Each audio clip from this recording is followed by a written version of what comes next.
and gentlemen, you're watching Yes.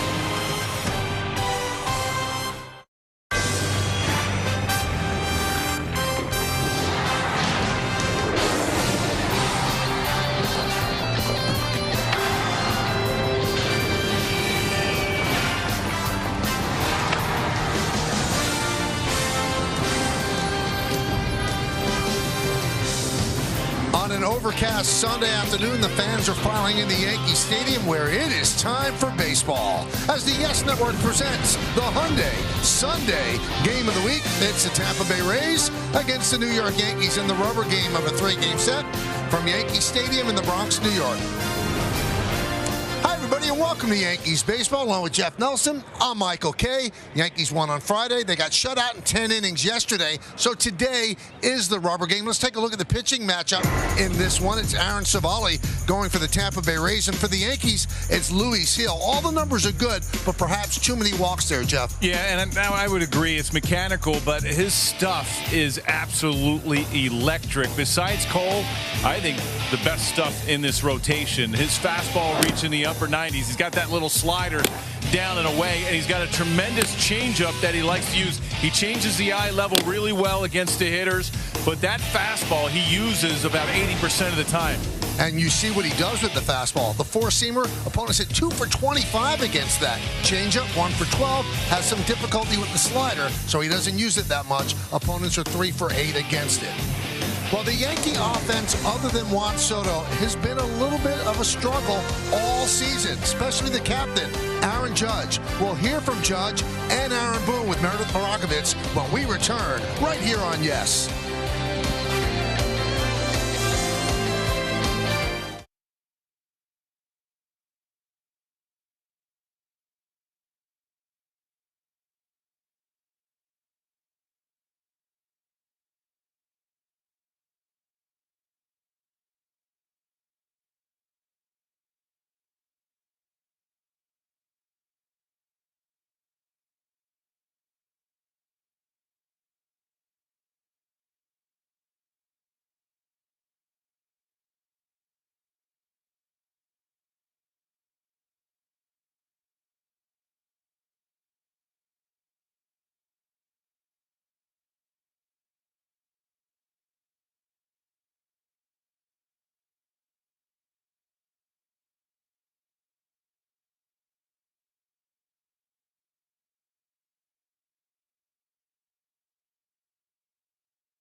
Series finale between the Yankees and the Rays. Hey everyone, I'm Meredith Marakovitz. The Yankees offense struggled to get anything going yesterday, and in the midst of it, Aaron Judge's early season woes continued, striking out 4 times. As we know, Judge has consistently been one of the best hitters in baseball, but to start the season, he just hasn't been able to find his groove at the plate. It's still early, it's a long season, but just missing the pitch. If you get a pitch in the zone, I got to capitalize on it because I don't get too many, and then usually it's. I think that's what it comes down to is, don't miss your pitch when you get it, and, take your walks when you can. You're not getting anything, and I think that's what it comes down to. We can go back in history of time and talk about great players go through a little funk. Not worried at all. It's Aaron Judge. He'll be fine.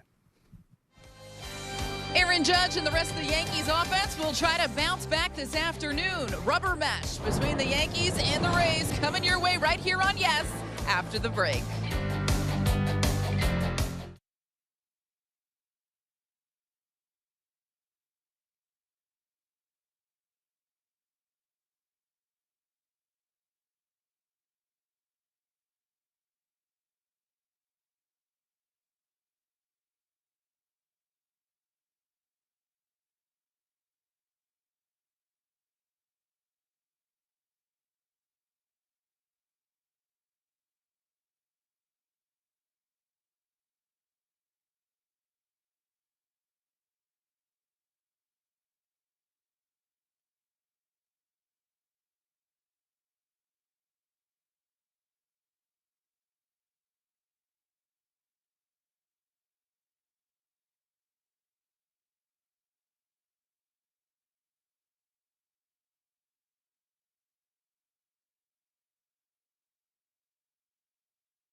Baseball on Yes is brought to you in part by FanDuel. New customers can get $150 in bonus bets guaranteed when they place any $5 bet.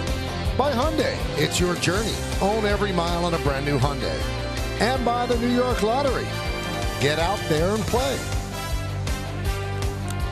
Some of the players that have sported both uniforms of the Yankees and the Rays, including the great Hideki Matsui, who was actually at the ballpark today. Had a chance to see him. Big crowd expected on this Sunday afternoon at the stadium. It's the rubber game. Yankees won on Friday, and the Rays won yesterday. And the one thing that jumps out at you, despite the Yankees' real good start, Jeff, is that other than Juan Soto, there hasn't been a lot of hitting on this team. Yeah, it's a little frustrating, I'm sure, especially that middle of the lineup. And you're going to wind up seeing, if they don't start producing, guys just pitching around, or pitchers pitching around Soto. Well, Luis Gil will throw the first pitch in this game. This is the Rays starting lineup that he's going to face, brought to you by TikTok. Diaz, Rosarena, and Palacios at the top of the order. The middle of the order is Paredes, Shenton, and Rosario. And the bottom third, Curtis Mead, Ben Rortvedt, and Jose Caballero. We told you that Luis Gil, the hard-throwing right-hander, is on the mound. This will be his fourth start. You see his numbers, 14 walks in 14 innings, but he does have 20 strikeouts. So let's check out the Nissan pitcher scouting report. We said in the open he has electric stuff. The upper 90s fastball, 96 to 98. The change, the slider. Freebies. They have 14 walks in 14 innings. A lot of it's mechanical, but it's a lot of not trusting your stuff and just challenge guys. You have great stuff. And this is the first time he's ever faced the Rays. This is his 11th Major League start, his 4th of the season. Now let's check out the defense presented by Defender. It's Verdugo in left, Judge in center, and Soto over and right. In the infield, we'll go third to first. Cabrera, Volpe, Torres, and Rizzo. Trevino's behind the plate, Stanton the DH, and on the mound is Luis Gil. Let's check out the game time weather presented by Bigelow, the official hot tea of the Yankees. Could use some tea on a day like this. 52 degrees. It feels a little warmer. No chance of rain. Humidity 34%. The wind is out toward center field. And with the clouds dominating the sky, the lights are on here for the start of this 1:30 game. And the hand warmers are in the pocket. You have been yes, well taken care of all series. The Rays are 12-11. The New York Yankees are 14-7. Yandy Diaz is ready. Luis Gil is ready. Let's do it in the Bronx. First pitch foul back. We're underway. John Lipka is the home plate umpire. James Hoy, the crew chief, at first. Rob Drake at second. And Jonathan Parra is over at third.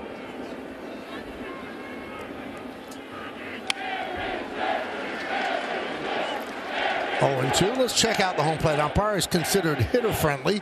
Fewer high strikes on righties, fewer inside strikes on lefties. And John's in his 8th Major League season.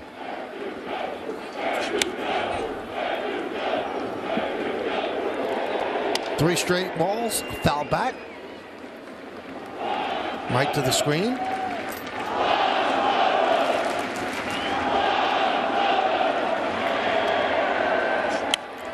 Another one. You hear the bleacher creatures in great voice on this Saturday afternoon doing roll call. Oh, you absolutely love how Gil is coming out and establishing that fastball. A lot of foul balls. He's got a power changeup, the upper 90s fastball, the 91-mile-an-hour changeup. You get good sink on it. It's not bad. It's not a bad pitch.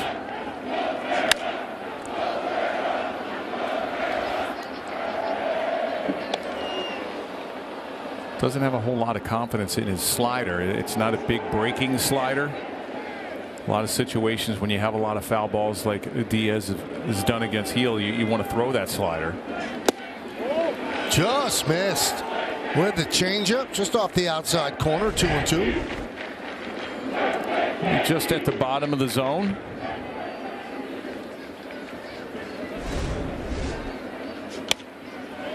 Foul ball after foul ball. They're not squaring it up. Well, this is where a lot of young pitchers, their pitch count will start getting up there through 3-4 innings, and you won't see a lot of guys go deep in the game. Ground ball. Torres to Rizzo. One away. All right. On to work, Jeff. The keys to the game brought to you by your local Kia dealers. Well, all offensively for the Yankees, early runs. You'd love to see them get some early runs for Heel, settle them down a little bit, get them a lead. 3 to 6 hitters, 3 for 29 in these 2 games the Yankees are against the Rays, and string some hits together. Try to put some pressure on the Rays. I mean, they've only scored in 18 innings, just that 1 inning where they scored 5 runs in the 7th on Friday night.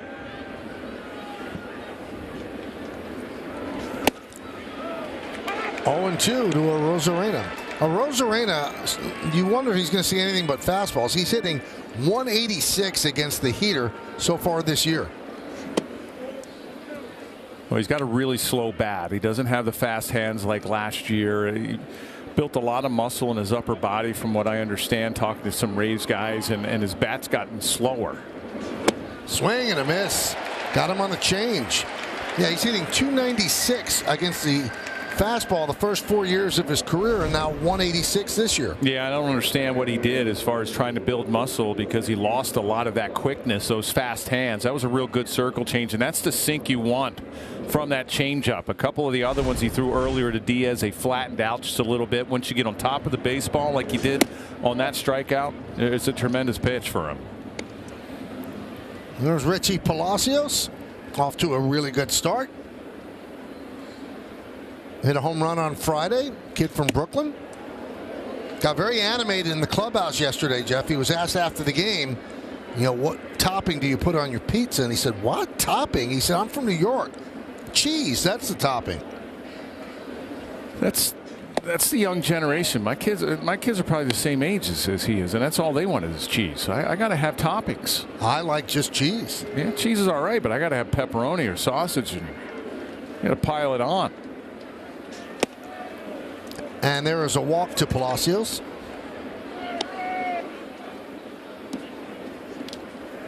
You're just a straight cheese guy. Of course. Do you like balk at it if it has anything else on it? I peel it off. You do? Yeah, I mean, I would eat like chicken cutlet on it. Really? Yeah, but not like pepperoni or sausage. Yeah. Here's Paredes. Pitch outside. And Michael, I was there while the Tampa Bay media were questioning about his pizza habits, and he said one of the first things he did was find a slice, because you just can't get pizza like that in Florida. Also, folds the pizza. Come on. Have to. Oh, yeah, I would do that. It's got to have stuff on it. And he asked if he had a favorite in the city, and he said not necessarily a favorite. They're all good. So he wasn't picking favorites.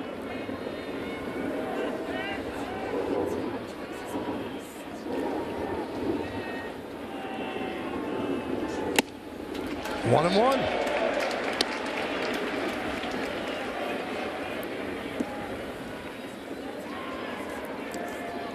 Last 13 games for Paredes against the Yankees. He's 16 for 45. That's 356. 2-1.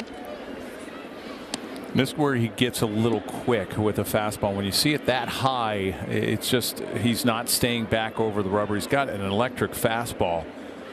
If he stays back over the rubber, breaks his hands at a spot to get his arm up in a throwing slot, then you'll get that ball down in the zone. And that time right there, he just dropped his elbow, and that was a changeup. You have to stay on top of the ball, and that's staying back over the rubber.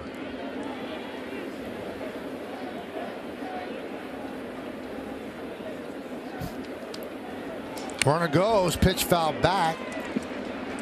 Now he'll definitely go. 3-2 and 2 outs.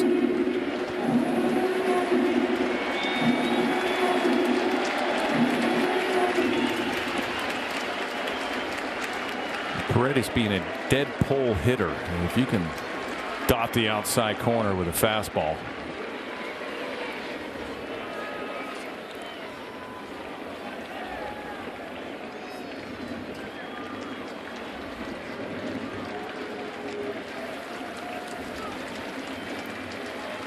Runner goes. Grounded foul.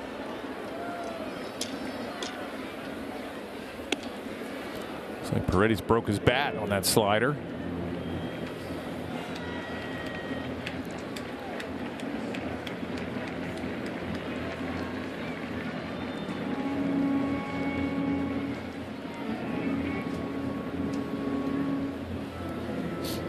Well, from what I heard, we used to get pizza up here. I mean, I've seen it up here, but we haven't got any. No. Yeah, it's O'Neill. I've always seen O'Neill has to be here. Oh. None of us else. I've always seen it when I've gone by. I've seen it, and I'm like, oh wow. It's an O'Neill thing. I even saved my appetite the last 2 days, and then we got blanked. Strike 3. Paredes down looking. No runs, no hits, no errors, and one man left on base. Yankees coming to bat.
Batting fourth, Giancarlo Stanton. Batting fifth, Anthony Rizzo. Batting sixth, Gleyber Torres. Batting seventh, Alex Verdugo. Batting eighth, Jose Trevino. And batting ninth, Oswaldo Cabrera. Let's go, Yankees! Lucy Foglia with a great job on the starting lineup, brought to you by TikTok. No notes, just gave the lineup. Outstanding job. Yes, watch out. Wow. Jump right into the booth. Well, that Yankee lineup is going to face Aaron Savali. You see the numbers. This will be his fifth start. Good numbers. 4 walks, 26 strikeouts in 23 innings. Now we'll check out the Nissan pitchers scouting report. Bronx Blues, he struggles at the stadium, almost a 5 ERA in 3 starts. He's not afraid. He doesn't walk a whole lot of guys. He will challenge hitters, and he throws everything. Fastball, slider, cutter, curveball, split. You name it, it's coming at you.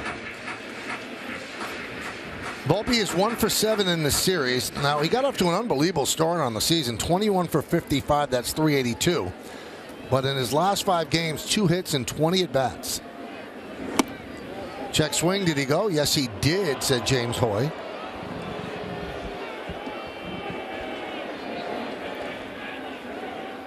And you see the difference from the first 15 and the last 5. But that's the ebb and flow of the season. Nobody stays hot forever. That's why we don't have 400 hitters anymore.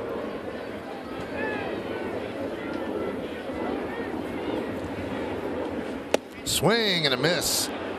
Waved at that one. Volpe down on strikes. Let's check out the defense presented by Defender. Palacios, Arozarena, and Rosario left to right in the outfield. We'll go first to third. Austin Shenton, one of the top prospects for the Rays. He'll play first.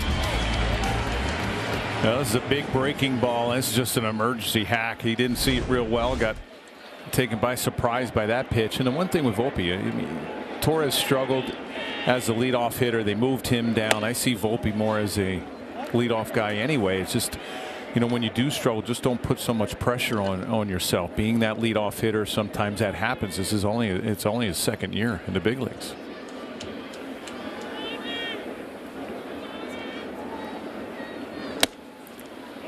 One and one on Soto. Soto, 3 hits and 8 at bats in this series, and you see where he ranks in the American League. He's first in on-base percentage at .469.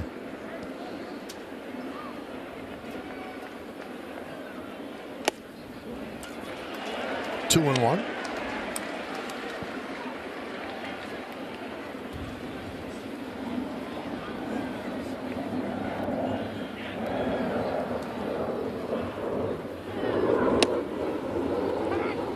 Curveball dropped in there, and the count is level at 2-2.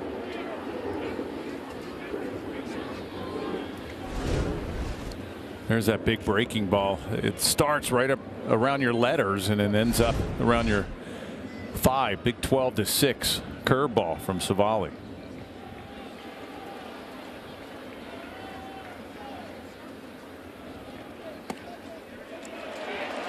Another curve out a little bit low, and the count is full at 3-2.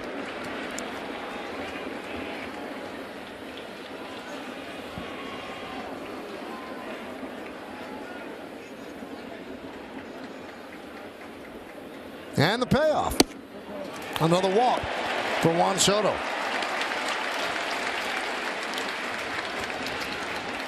And that's going to bring up Aaron Judge.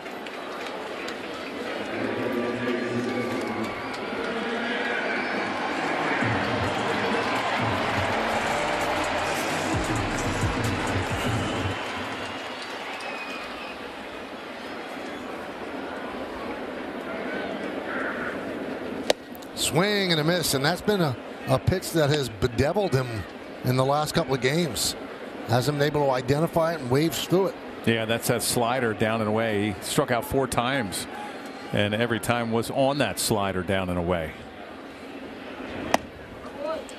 And they'll just keep expanding the zone until he proves that he can cover that pitch and just even foul it off. He's not going to see much more. He might see something inside, maybe to get him off the plate and then go right back away.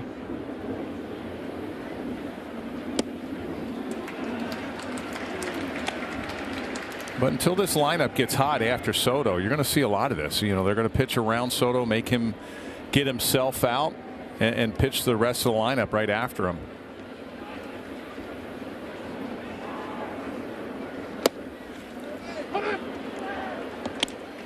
Two and two. Yankees shut out yesterday, lost 2-0 in 10. Third time they've been shut out this season already. Arizona shut them out, Toronto, and then Tampa Bay. 2-2. White Sox lead the majors. They've been shut out 7 times. The White Sox are awful. Yes, they are.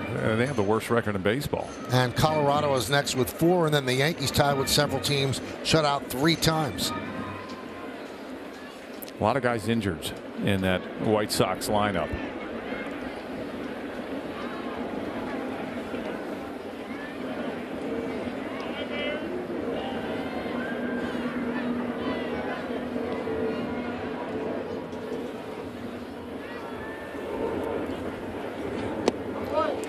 Three and 2 on Aaron Judge. The curveball from Savali is a little bit easier for Judge to pick up, especially when you're going to go away. It has that big loop. The slider, the one that goes a little bit and doesn't have that big break, is a pitch that has Judge troubled. And he takes a fastball right down the middle and strikes out. Kind of overthinking there. Yeah, probably looking for a breaking pitch, and he got a fastball. Well, he starts him off with a slider away. Nice pitch. You see the swing and miss. He tries to expand the zone, goes with the slider again. There's that fastball. There's the big looper that you can pick up a little bit better. Another one, another big curveball, and then that last pitch, he locked him up on a 94-mile-an-hour fastball. Pitching decisions presented by Sage. First pitch to Stanton out of the strike zone, 1-0. Stanton does have 2 home runs in his career against Savali. 1-1. When you know the Rays have a game plan against you and it's basically away, and it's just a show me in on Judge, and you're going to see nothing but sliders away. He's going up looking for that pitch, saying, okay, I got to try to cover it. And the next thing you know, you're able to sneak a fastball by him. And he's got really good movement, Savali does. That's 93, and a hitter gives up on it because it starts out as a ball and it just catches that outside edge. He'll throw that pitch to a lefty as well, right at their hip, and it cuts in on him. Sky the other way, out of play.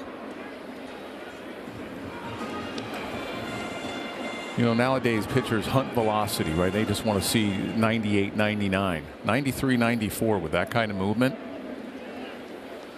It's really all you need.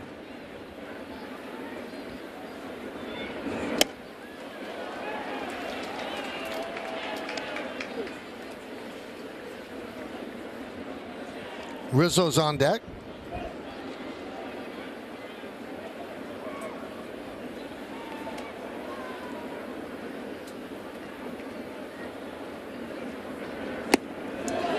And another 3-2 count.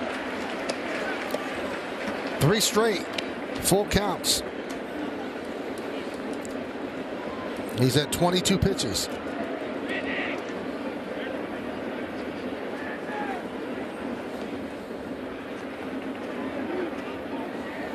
Runner goes. And ball 4, Stanton works a walk.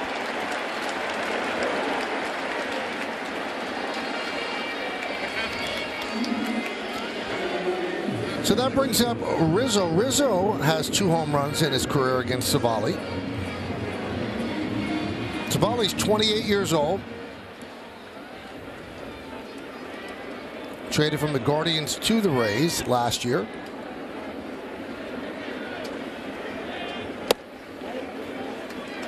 Now, while he was with the Guardians last year, he had a 2.34 ERA. But when he went over to the Rays, usually they better a pitcher's performance.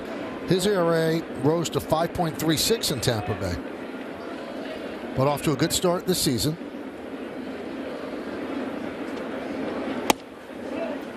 One and one.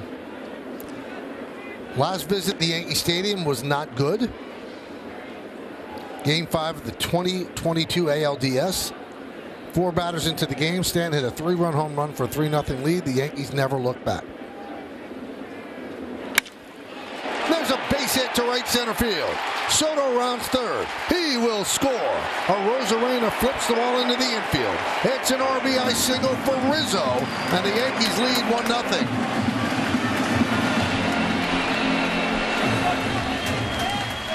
Well, one of the keys, the middle of the lineup, you can get those walks, and those walks will come back to haunt you. The 2-out walks put Soto in scoring position.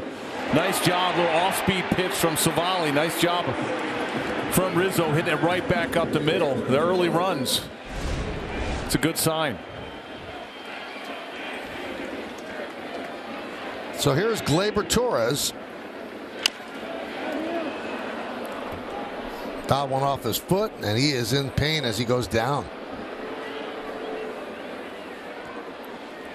You can't just shrug those off. I mean, look what happened to DJ LeMay. No, Hits you in the wrong spot. It could be trouble. And on a cold day, he doesn't wear any guards on his foot or his shin.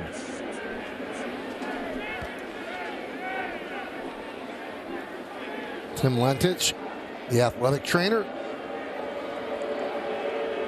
tending to Gleyber, who is obviously in a lot of pain.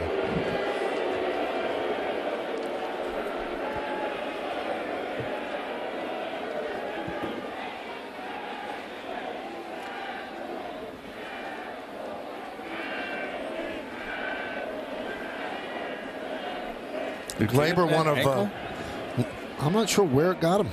Gleyber, one of 5 Yankees that were at last night's Knicks game. Knicks Sixers game 1, which the Knicks won. See where this gets him. He has a high leg kick. Ooh. Yeah, right off the lower shin, that ankle, that left ankle.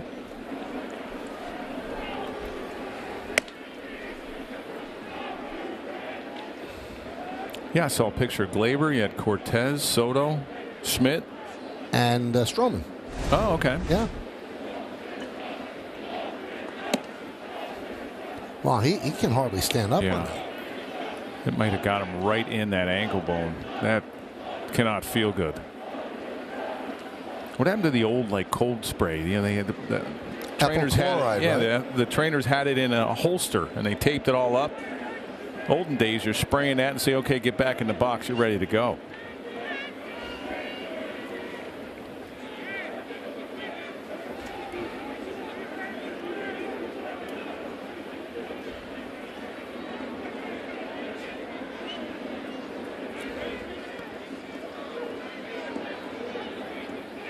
Now Michael Schuck joins them as well. It looks like Gleyber's going to try to stay in.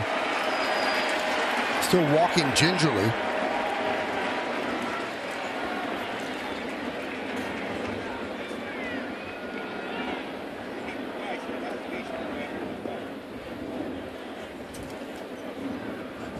So an 0-1 count, a painful 0-1 count on Torres. First and second, 2 outs. Yankees will run in here in the first. They're up 1-0.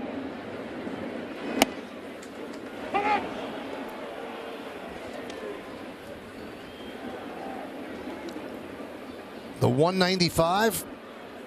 And the 221 slugging is the lowest Glaber's had through the first 21 team games in his career. 1-2.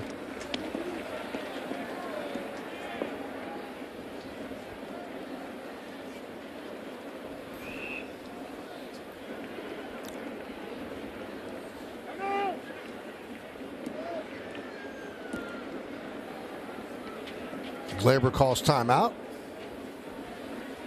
You know, a lot of times when guys foul pitches off their body, you just go right back in there as a pitcher. They get a little timid with anything inside. Swing and a miss. So Savali rings up 3 strikeouts, but the Yankees get a run. They strand 2, and we go to the second.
Every out-of-market game live or on demand. Blackout and other restrictions apply. Visit MLB.tv for details. There's your mode of transportation home. Both days. And today after the game as well. Here is Shenton. And you get on that train at the game and nobody recognizes I just put my head down and just hopefully nothing happens. Go all the way to the front car. Uh-huh. And you're safe. You're good to go. It's a little bit slower because once the game the trains get bunched up going downtown, so it takes a little bit longer. But you know, all these young kids, these 20-year-olds, they have no idea who I am. Well, I mean, sit there and listen to them talk about the game, and sometimes I laugh. A lot of young fans don't think Paul O'Neill played. They think he's a broadcaster. Yeah. Swing and a miss as Shenton goes down on strikes. No, you're not hitting this at 96 on the outside part of the plate. That was a good pitch. You got Paredes to end the first on a fastball away as well.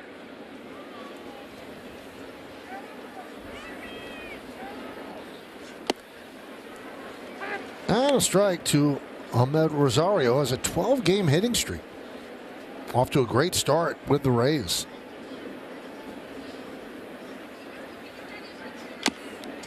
Now, we mentioned this on Friday. Yankees tried to sign Rosario because, you know, he can play several positions. They liked him coming up the bench. And from what's been reported, they offered more money than the Rays offered, but he chose the Rays because he thought he'd get a greater opportunity to get more at-bats.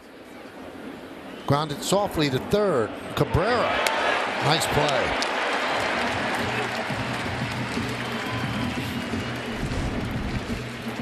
Well, this is an outstanding play and almost looked like he was thinking about barehanding this ball. Good thing he didn't. He picked it up. Nice strong throw across the diamond. Yeah, some guys want to play all the time. They're not used to those platoon roles.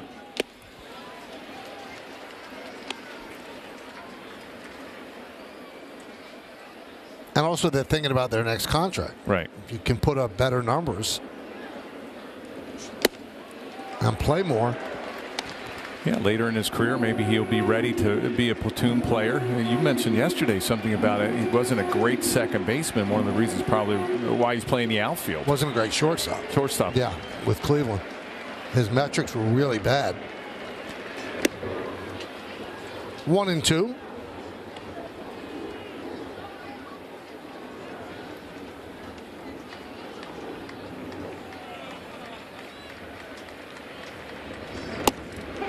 Strike 3. Strong inning for Luis Heel. Retires the Rays in order with 2 strikeouts. Well, not yet. I think it was catcher's stop the interference. music. As Meade looks like he's going to first base. Probably was catcher's interference.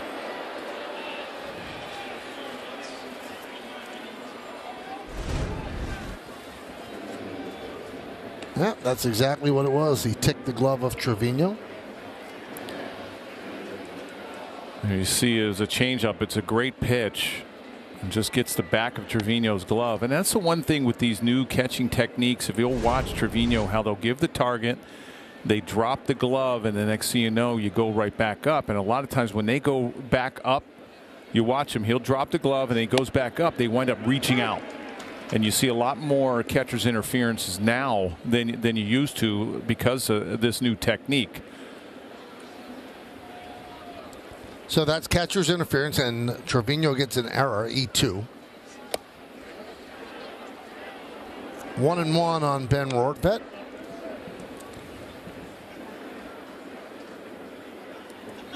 See the last 2 seasons, and early going with Tampa Bay, he's done a lot offensively, 11 for 30. Runner goes, swing and a miss. The throw to second, not in time. Stolen base for Meade.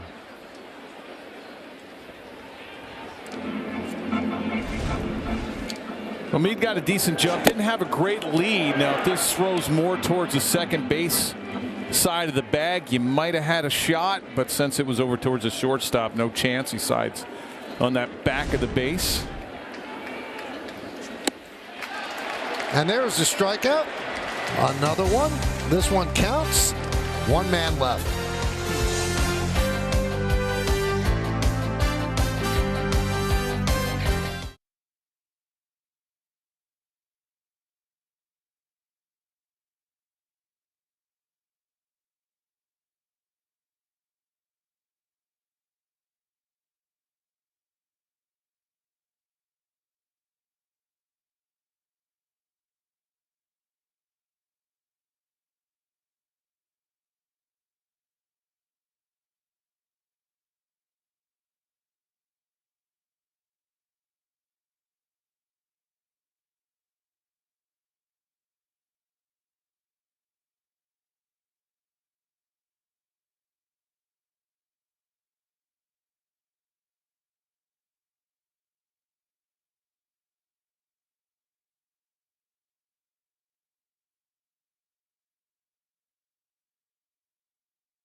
Today's picture was submitted by Ray. He and his family love making memories together at Yankee Stadium.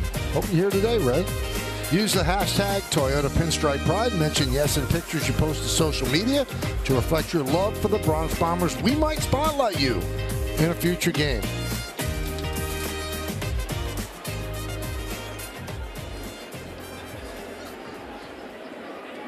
Jeff and I had the pleasure today meet a lot of Yankee fans.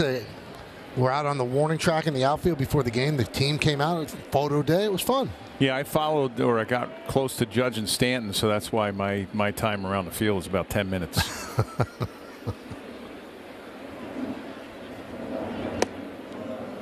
They never used to do it. I was asking, I said, I don't remember doing that at Old Yankee Stadium. Now, when I was in Seattle, we used to do that.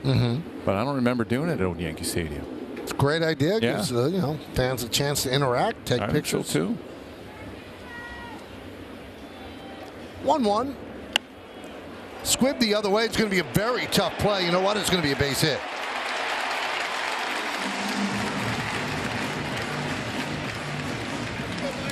That might sting your hands a little bit because this got in his kitchen. You see where he hit it, right off close to the handle above his hands. He'll take it. Paredes was playing more towards the shortstop position, playing him to pull. That has an exit velo of 32.6. But as they say in the old days, it'll be a line drive in the box. Exactly. It used to be in the paper. You look in the paper, but they don't have that anymore. You can still get a physical paper. Can you? Oh, yeah.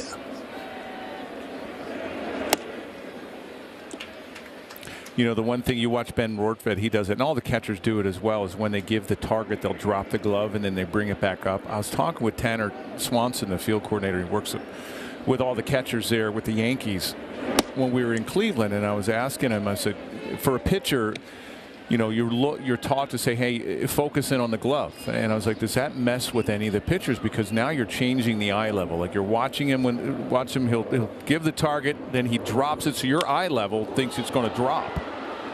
Popped up, shallow left. Caballero called off by Palacios, one away to retire Trevino. So your eye level goes from middle of the plate down and then all of a sudden back up. And I was asking him, does that mess with the pitchers? Now, when you watch Marcus Stroman throw, he doesn't use that. He doesn't like it. He goes, there's not for everyone. He said if a pitcher comes to us and say, hey, I don't like when he's moving his glove all over the place. Now, it does it for the reason, one of the reasons why they do it is they try to get that low strike for the umpires. They try to steal it, you know, to bring that pitch back up, and that helps them when they start catching the ball up and they raise the glove into the strike zone. He goes, most pitchers now focus on different areas of where to throw a ball. They might focus in, if I'm throwing a fastball and I want it up, I'm aiming at the mask. I'm not throwing it to the glove anymore. They mix in different spots. Base hit in center field. Oswaldo Cabrera with a single. Verdugo moves to second.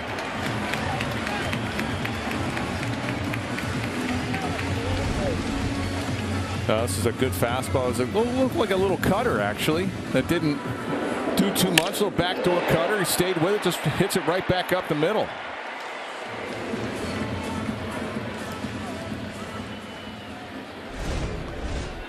Cabrera making the most of his opportunity, playing third base every day. Here's Volpe. Grounded to second. There's one. Return throw not in time, as Verdugo heads to third.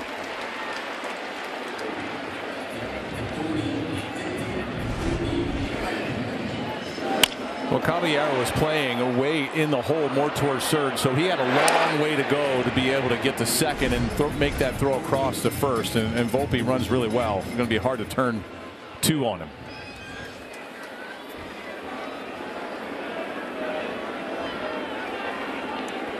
Here's Juan Soto. First, a throw over to first.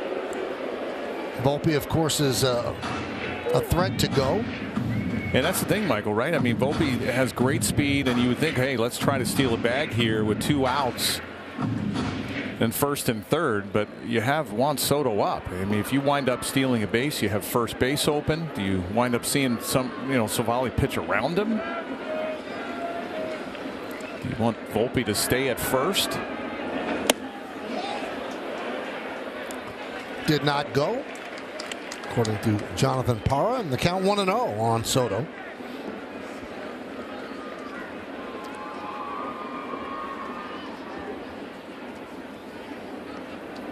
Not a big lead over there. 2-0. Well, until Judge gets on track, Soto's not going to see a lot of pitches to hit, and he will not expand his strike zone, so he's going to be walked all the time. Yeah, and that's one of the reasons why I think Volpe's not running here, just to see if he could see some pitches to hit, and then you don't have that vacant base, even though you do have second base technically open, and a lot of managers will see that as an open bag. Hammered foul. Quick on the fastball there.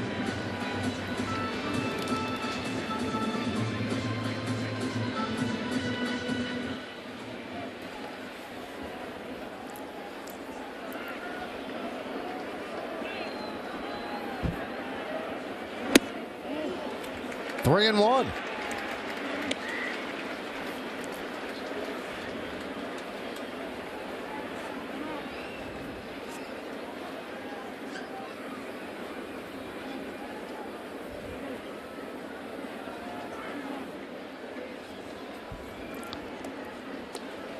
First and third, 2 outs, 1-0 Yankees, bottom of the second. Soto at the plate. Judge on deck. 3-1 count. Pitch. 3-2. Now Volpe will go. 3-2, 2 outs.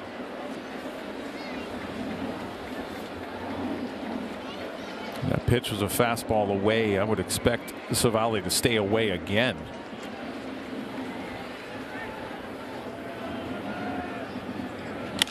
Hit sharply. Oh, diving stab by Shenton to take a base hit and an RBI away from Soto. Yankees get 2 hits. They strand 2.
Hyundai. It's your journey. Own every mile on a brand new Hyundai. By Bet365. Whatever the sport, whatever the moment, it's never ordinary at Bet365. And by Buick. Visit your local tri-state Buick dealers. The Great Hall here at the stadium. As we go to the third inning, it is 1-0 Yankees. So Soto hit the ball right on the screws. A nice play by Shenton ended the inning. And it remains 1-0.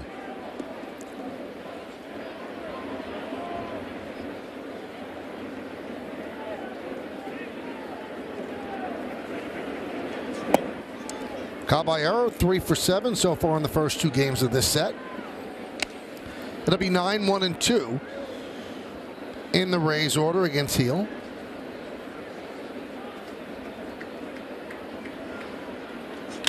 Hit sharply and a bad hop over the glove of Cabrera and down the left field line. Cutting over is Verdugo.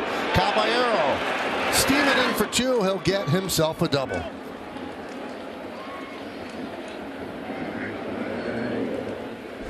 That was a shot down to Cabrera. They call that a hockey suit. Put it on, because that's going to be a tough play.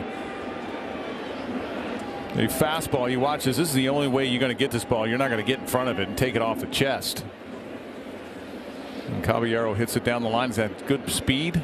Gets in there for a double.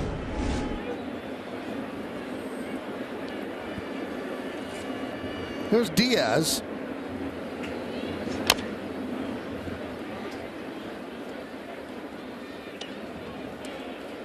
Wonder how many real big baseball fans realize that Yandy Diaz won the American League batting title last year.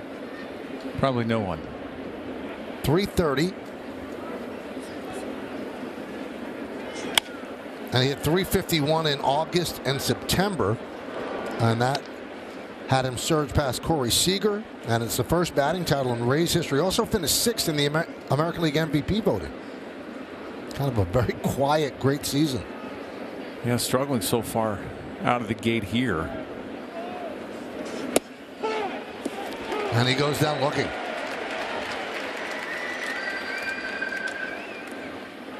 Oh, another good four-seam fastball from Heel. There you go, right at the bottom of the zone.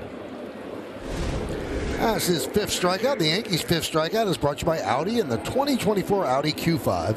Visit your local tri-state Audi dealer today.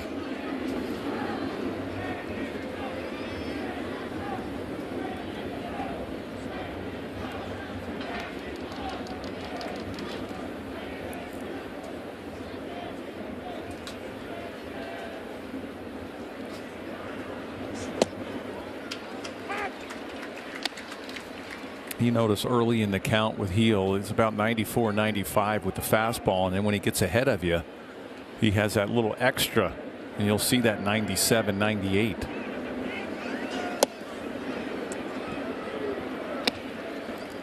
Nine for 11. First pitch strikes from Heel.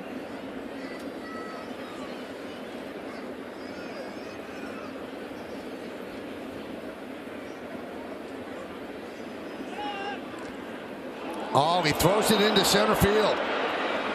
Might have had a pickoff. They had him leaning, but Caballero goes to third on the E1.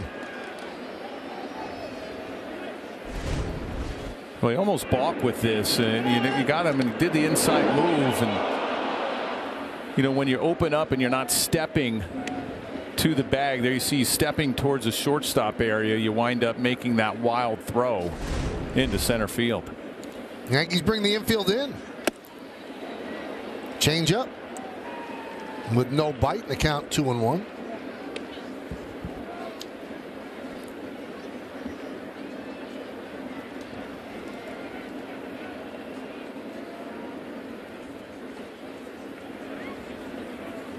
Swing and a miss. 2-2.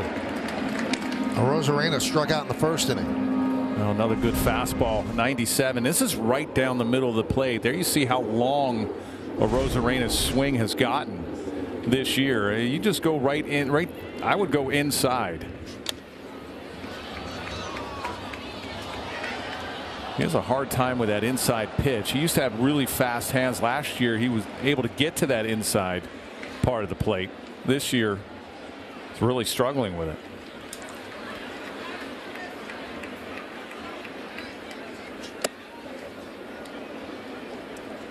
Three and two.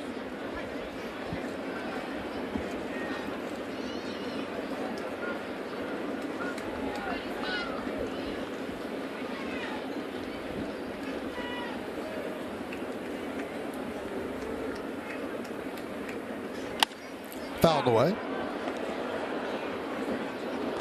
Now, I said his main focus during the offseason was getting stronger, and Jeff said he might have gotten too strong up top. He said he felt like last year in the second half he lost some weight at the end, so strength training was his main focus this offseason. Might have gotten too strong, too many muscles. Swing and a miss on the slider.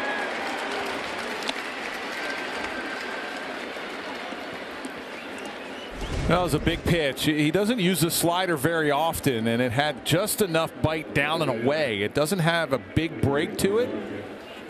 A little bit more than what you would call a cutter. And that was a tremendous pitch right there. Here's Richie Palacios. Palacios walked in the first inning.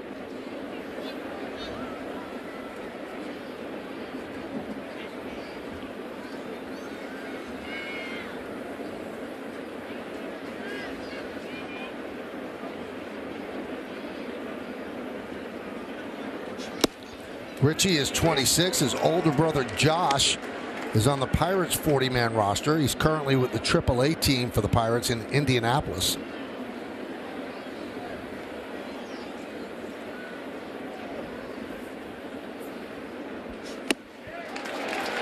His uncle Ray played 3 seasons with the Royals from 1988 through 1990. Had about 400 family members here this weekend watching him. Let's see if they watch him strike out here. The four-seamer up top. He's got a big loopy swing. That last pitch, that 97-mile-an-hour fastball at the top of the zone. He might be able to go higher. Huge lead by Caballero, and that's a balk. That's exactly what he got him to do. He will score, and the game is tied at 1. Well, Trevino's saying to the umpire that he stepped off.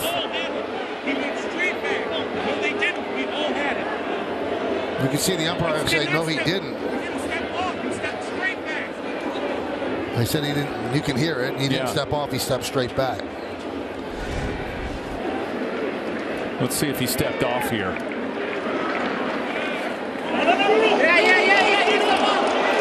He stepped to the side. He didn't step off.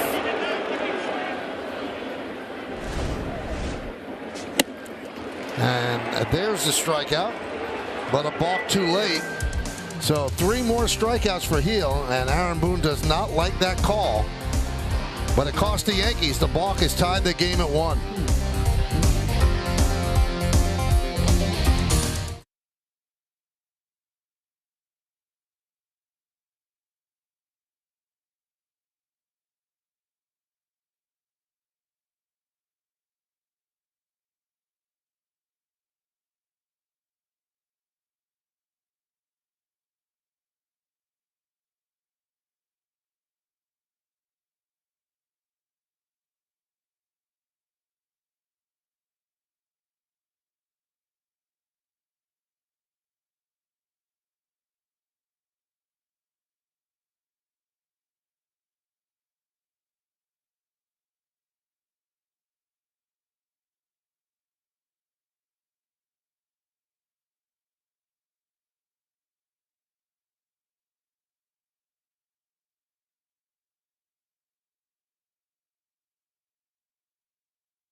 Open during every home game at Yankee Stadium. One lucky fan wins half the pot, and the other half is donated to the New York Yankees Foundation. Buy your tickets now at yankees.com/5050.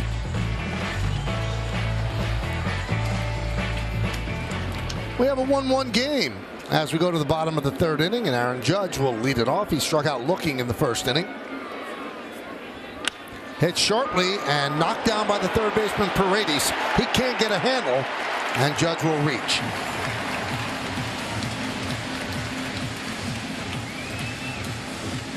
Yeah, that's a good sign right there. He gets a hanging breaking ball, and he just destroyed it. And nice job by Paredes getting in front of this ball. You'll see a lot of third basemen. They'll olay this one, but wasn't able to pick it back up.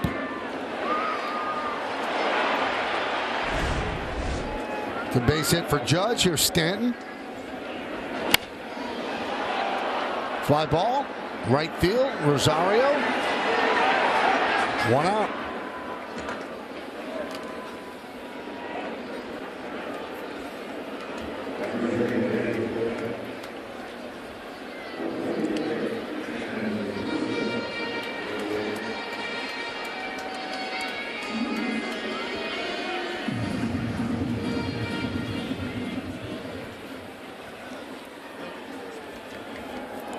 Here's Rizzo, drove in the Yankees run with a single center in the 1st inning.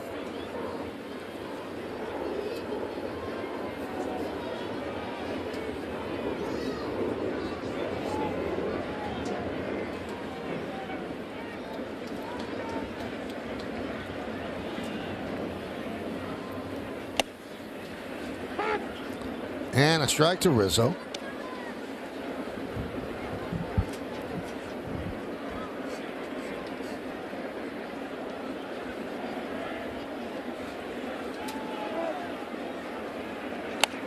Right in on the hands, foul back.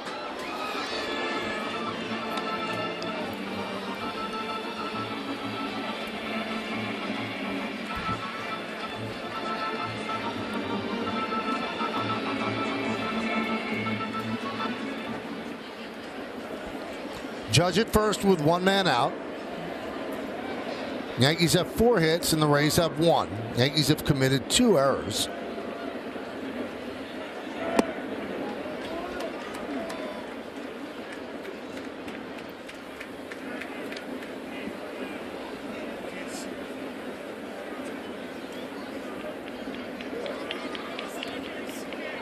Rizzo with 1 home run and 8 runs batted in.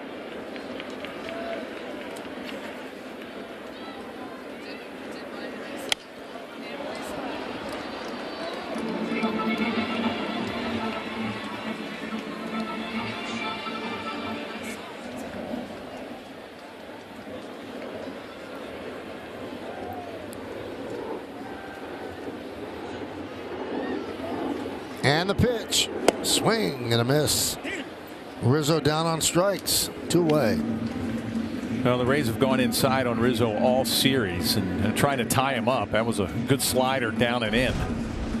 You watch this pitch and you see where Rortvet's setting up. Right down on that back leg.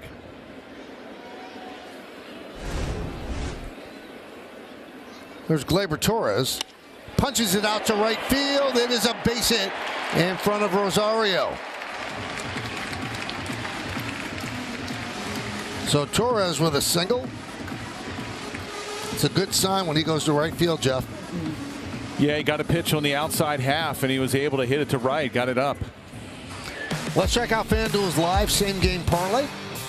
Right now, new customers can get $150 in bonus bets guaranteed when they place any $5 bet. That's the 3rd inning in a row that the Yankees have had traffic on the bases.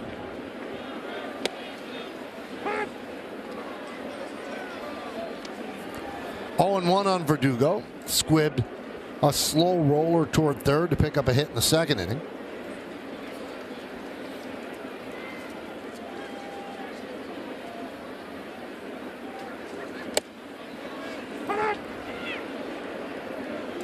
Oh, and 2.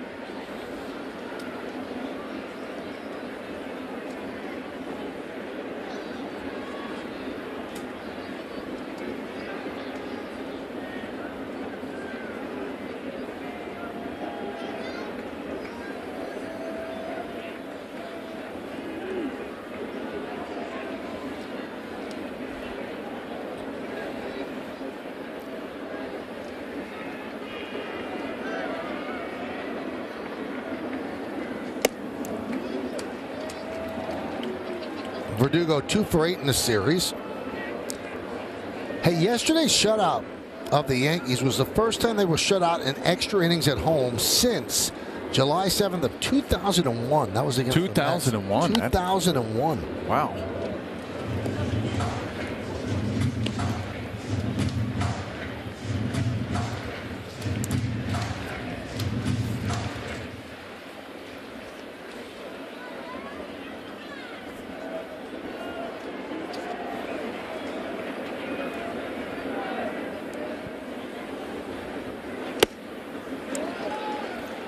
Verdugo hitting 7th today, and he's hitting 243 overall, but when he hits 7th, he's 11 for 35. That's good for 314. So that spot in the lineup has fit him. Driven into right center field and deep, giving chase of Rosarena, and that ball is going to be caught on the warning track.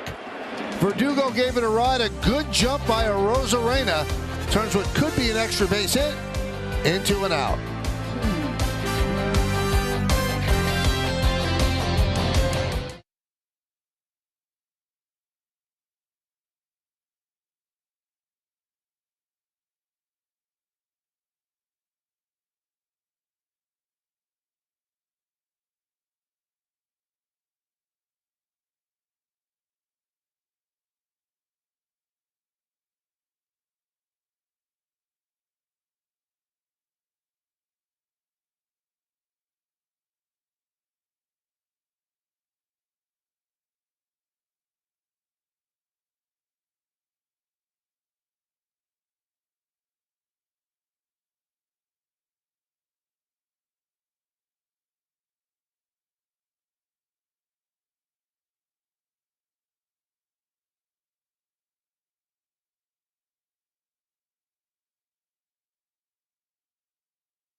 You watch that back leg, the one on the rubber, how it goes to first base. That's the balk.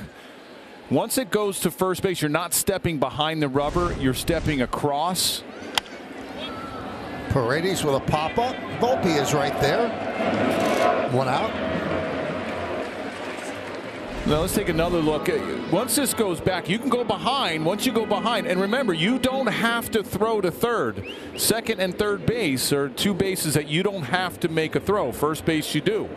Now if he lifts the leg or just immediately steps over to third, there's no balk. But once that back foot went towards first, it's almost like you're replacing your rubber foot with your stride foot. You'll see a lot of it. Sometimes the pitchers will get away with it with the jump move when they try to go over to first base, or righties. They're not really making that effort to step towards the base.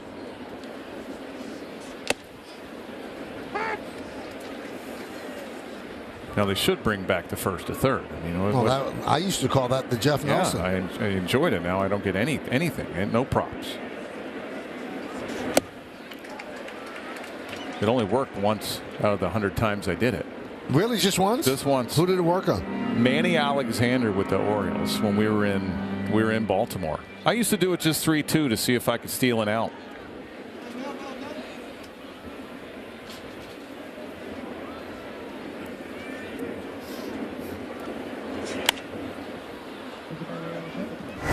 We have that play, Jeff. This is perfect. See, look.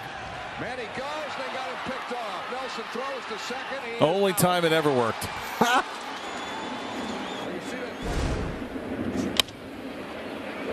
Fly ball left field. Verdugo.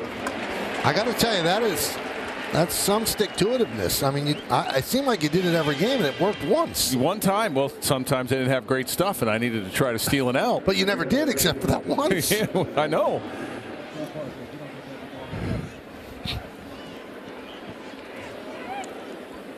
That was unbelievably fast how they pulled that up. They are unbelievable. They being our entire crew.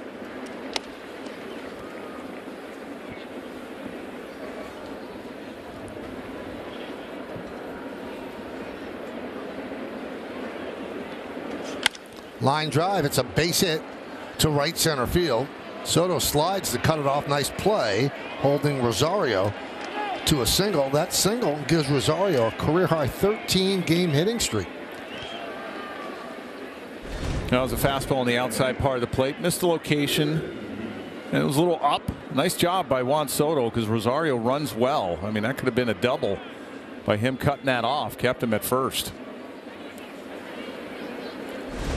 Here's Curtis Mead, who reached on a catcher's interference. That was in the second.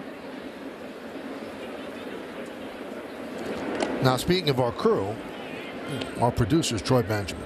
He's great, the best. The non-pizza guy. That's right. Yeah. But we have to send out happy birthday wishes to his mom, Naomi Carr. She turned 74 today. Watches every game, big-time Yankee fan from Harlem. And she raised quite a great young man. So and Troy is great. He happy really birthday to his mom, and happy birthday to Josh Isaac's aunt. That's right. Yeah. There you go. So, Naomi, hope you're enjoying your day.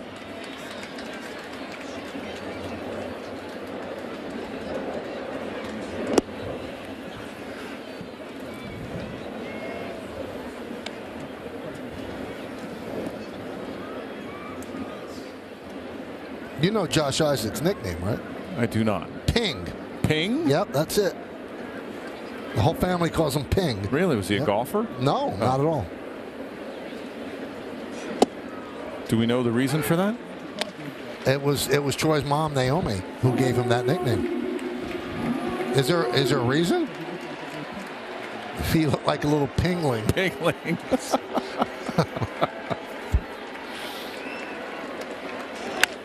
Hammered foul into the seats down the left field line.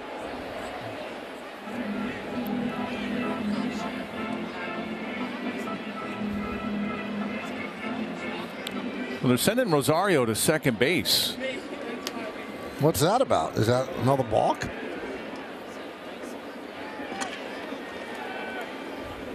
The only thing I could think of is maybe Heel did not stop. So it would be a balk.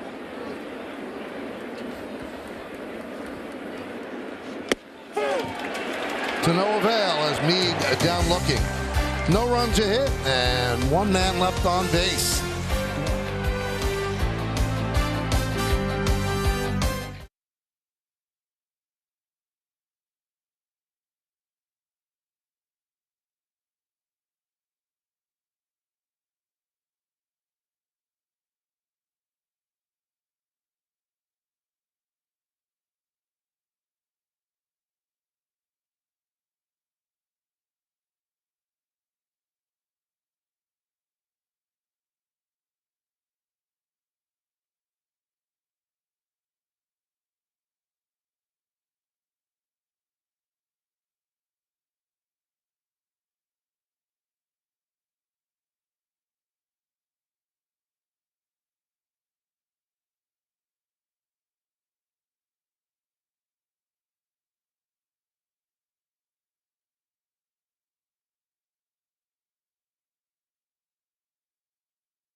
Baseball on Yes is brought to you in part by Delta, the official airline of the New York Yankees. Delta, keep climbing.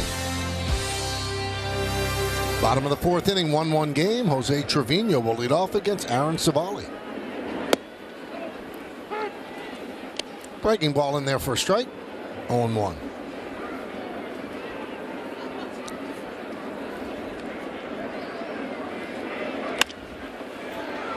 Meade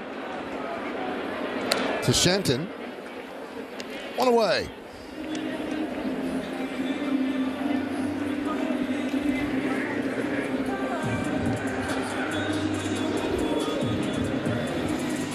And that brings up Oswaldo Cabrera, who singled to center field in his first time up.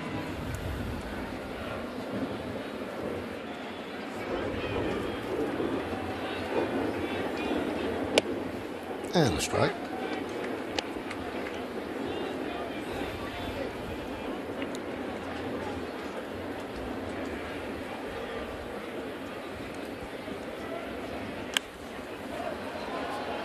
Foul back over the screen.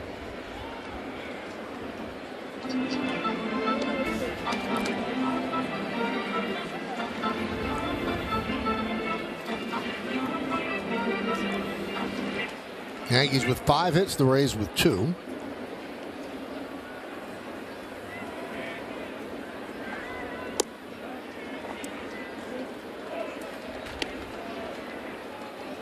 Every time Savali's gone with that breaking ball against the lefty, the next pitch has been inside.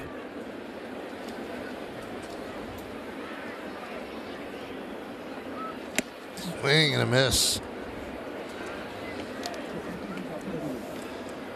That'll bring up Anthony Volpe, and congratulations to Anthony on being voted the Montefiore Einstein Player of the Week.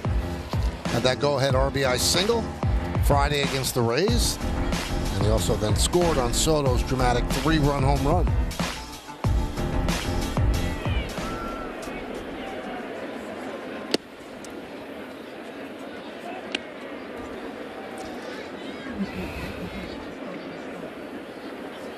Volpe's 0 for 2.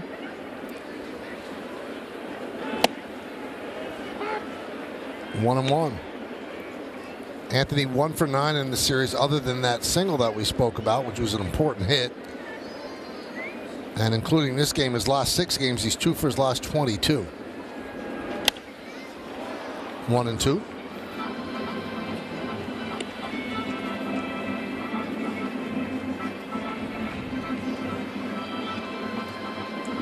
You know, Savali usually doesn't double up inside to righties. A lot of times if he goes in there, he'll go back away.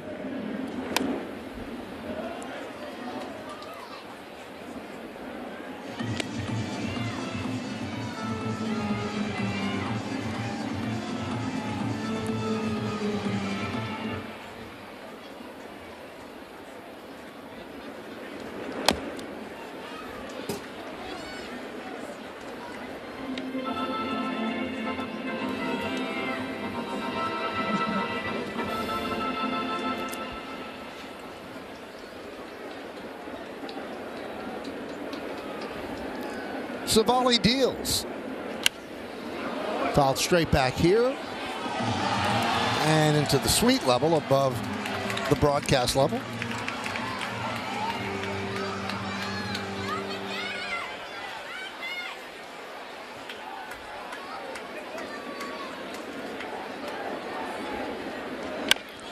Chop toward third, Paredes. And the Yankees go down in order against Savali. We're going to go to the fifth inning, tied at 1.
Strikeouts. Well, the fastball is electric, and we've seen it from 94 to 97. 6 of them on the four-seamer. Yeah, that's one on the change and the slider. That slider was against a Rosarena. 8 punch-outs so far through 4. And only 1 walk. Great improvement for him. His pitch count's in decent shape. 1-1 on Rortvedt. Rortvedt, Caballero, and Diaz. That's 8, 9, and 1 in the Tampa Bay order. The run he allowed is not an earned run.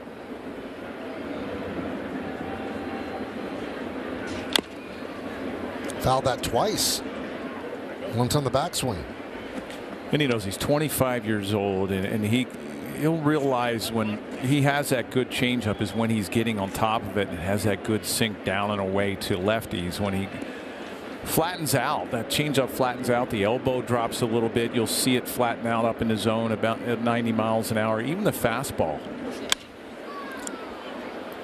There's a perfect example of him with the extra juice. You know, you saw 94 early in the count, and then when he wants to try to blow it by you, you'll see the 98. Maybe if anything, you start improving that slider a little bit. There's going to be occasion where that changeup, you're not going to have that feel. You're going to have that next pitch and say, okay, I might be a fastball slider guy today. 3-2 on the leadoff batter, Rortvedt, as we start the 5th inning, 1-1.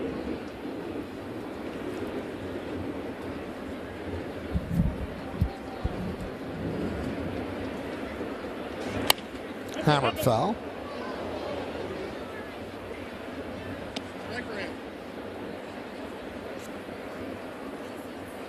Rortvedt was on the Yankee charter from Tampa, going to Houston to start the season, but he knew he wasn't going to make the team. It was a numbers game. And then was involved in a trade between the Yankees, the Marlins, and the Rays, where Rortvedt went to the Rays, and John Birdie ended up coming to the Yankees. Birdie right now is on the IL.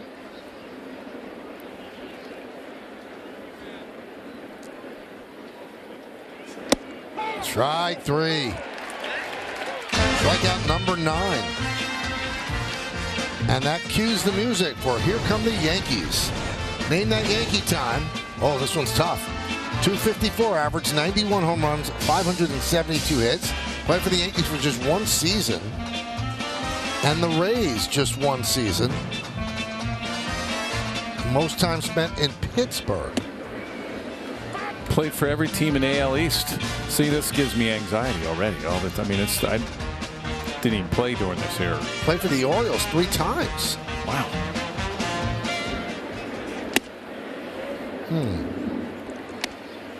I think there's only 1 or 2 players that have played for every team. 2 players that have played in the American League East for every single team. Caballero with a high fly ball, a shallow left, coming on for Dugo. The wind takes him, but he stays with it. Out number 2.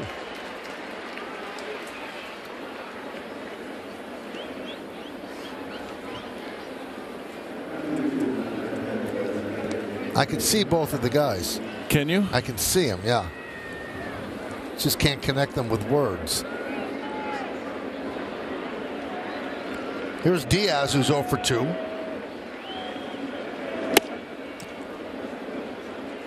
Past 24 games against the Yankees, Diaz has reached base safely in every one, but not this game at this point.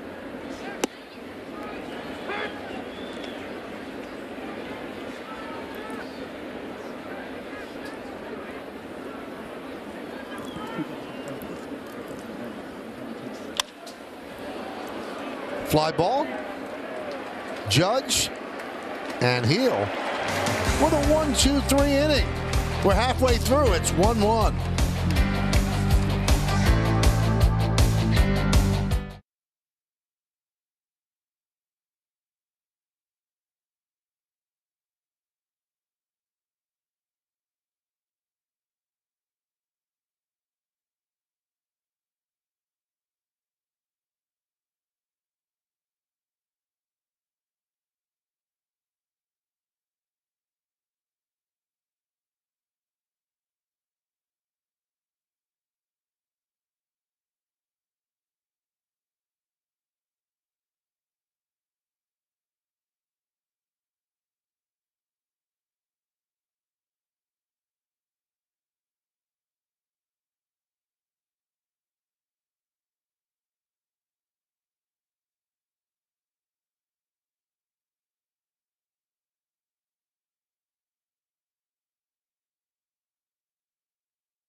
On tap.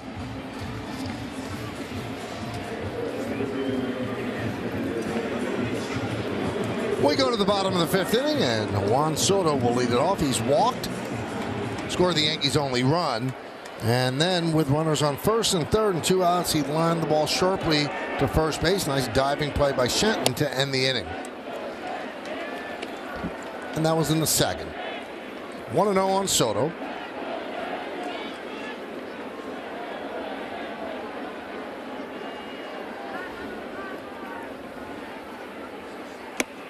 So yesterday was Soto's 800th career game. And his on-base percentage after yesterday's game for his career, .422 with 165 home runs.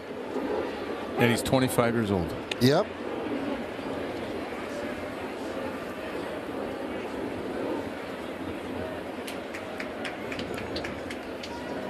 And these are the players that have reached those numbers at the 800 game mark. Ruth, Gehrig, Fox, Ted Williams, Frank Thomas, and Juan Soto. So only 5 other guys all time in their first 800 career games, 150 or more home runs, a .420 or higher on base percentage. Chopped to short, Caballero gets Soto.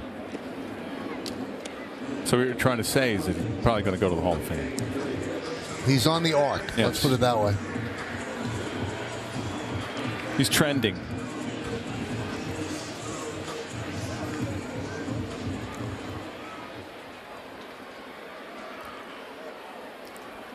Here's Aaron Judge.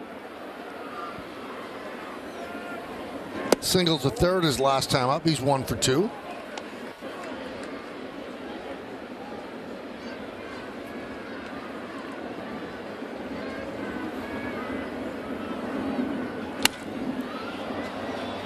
One and one. You look at this pitch, and I bet she's kicking himself a hanging slider that he just gets out in front of and hits off the end of the bat. Didn't stay back.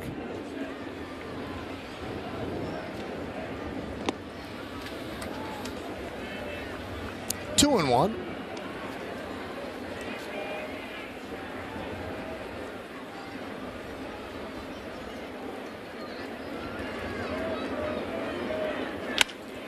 Ground ball is short. 2 away here in the 5th.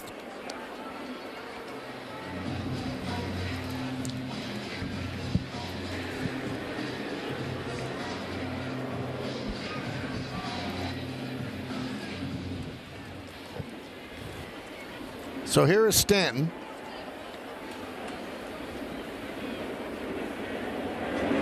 So Meredith, I know you spoke to Judge yesterday and he has been struggling, but watching him, he's got the same demeanor he had during the 62 home run season.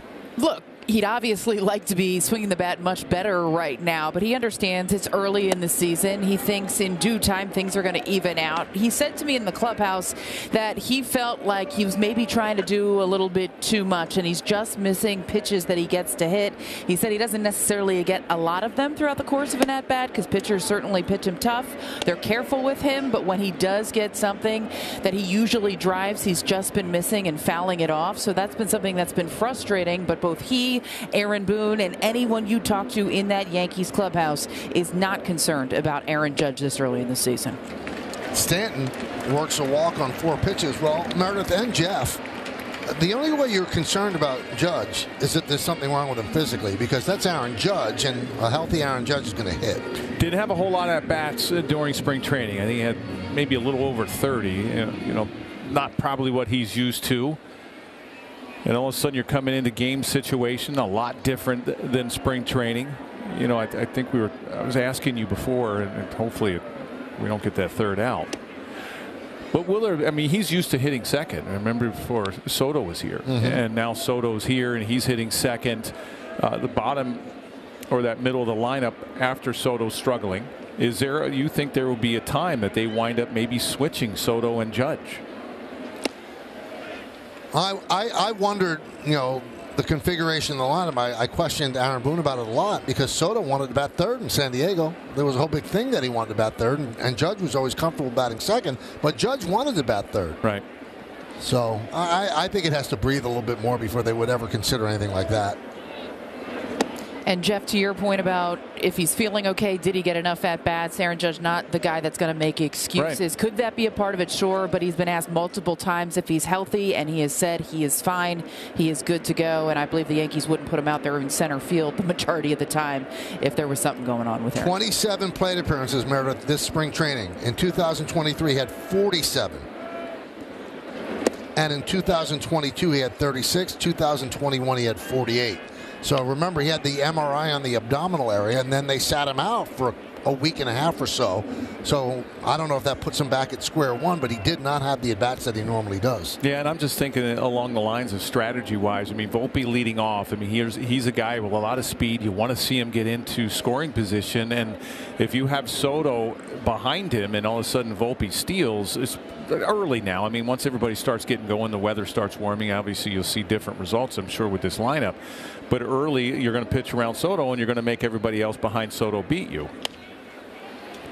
By switching it up just a little bit, maybe you see Judge get more fastballs because Volpe's on. You want to try to keep him close at first, or at least get a shot to throw him out at second. And Soto, he hits any.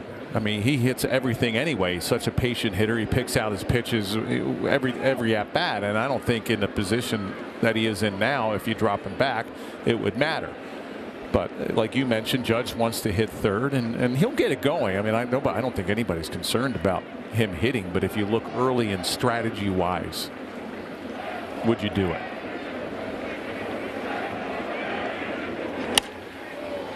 Two and two.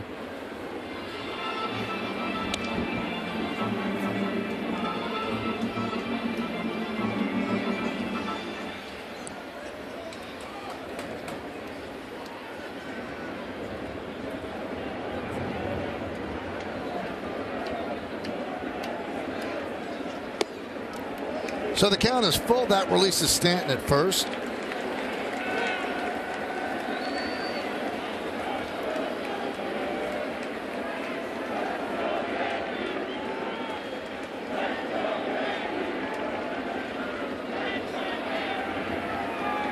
Runner goes.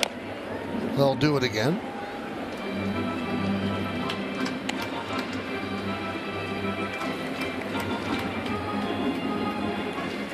You know, the word in baseball is that Savali is a very cerebral pitcher. Did go to Northeastern. He studied mechanical engineering, so he plans out his game way before studies everything. As Rizzo works a walk, 2 straight walks here in the 5th inning. His pitch count closing in on 100, and Kyle Snyder will come out and talk. Well, the Yankees have had plenty of opportunities with runners in scoring position and guys on base. You know, besides the 4th inning, 1, 2, 3, they've had traffic and pressure on the Rays. They just need that big hit. New customers can get $150 in bonus bets guaranteed on any $5 bet.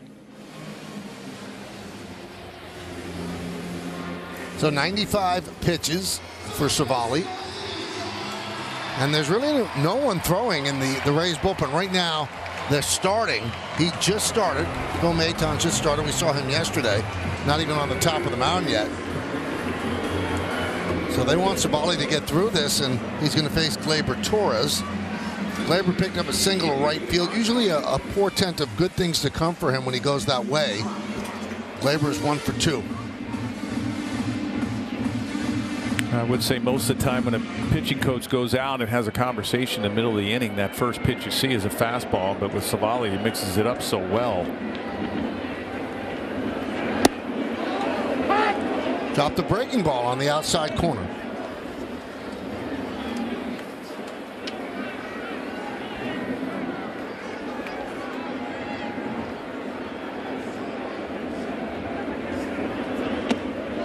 One.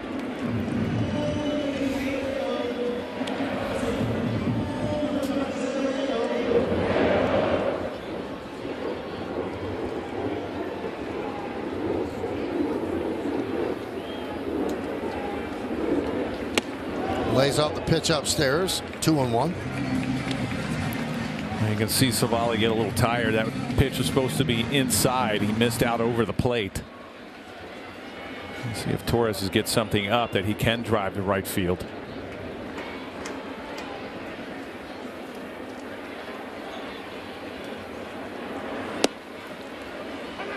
Got another curveball on the outside corner. 2-2. So if you're Gleyber now, I guess you just have to protect, but it's hard to guess. Wortvett's called a good game with Savali. Yeah, a lot of times when he gets a 2-strike count, he'll go with that fastball up and in.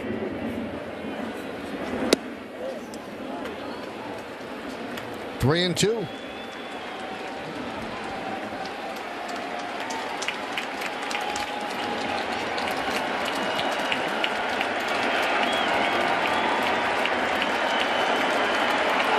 Runners go. Pitches high. 3 straight walks by Savali to load the bases. See if Maton is ready yet. And here's Verdugo with the bases loaded and 2 outs. So 3 straight 2-out walks. Yankees have stranded 6 over the first 4 innings. So Savali has worked into and out of trouble.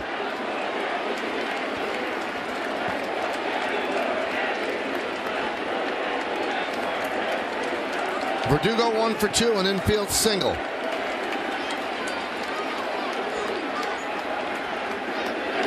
Line drive, it's a base hit to right field.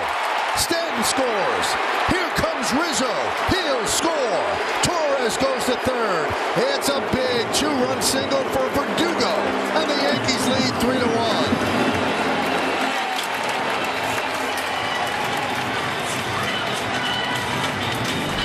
The Yankees have had traffic almost every inning except the 4th. He gets a hanging splitter. Verdugo, first pitch, just jumps all over it for that base hit and 2 RBIs.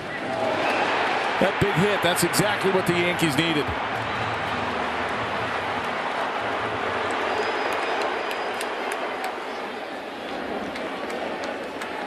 Verdugo now with 7 ribbies on the season. Here's Trevino. And there's a line drive, base hit up the middle. Torres scores. Verdugo stops at second. It's a RBI single for Trevino. All of it happening with 2 outs, and the Yankees lead 4-1. And both big hits with the first pitch, on the first pitch. Here's a cutter, and everything in this inning from Savali has been up. No fastball command, a little cement mixer, a little cutter. Another big hit. Cabrera jumps on the first pitch and lines it into right center field for a base hit. Verdugo will score. Trevino goes to third. An RBI single for Cabrera. And the Yankees lead 5-1.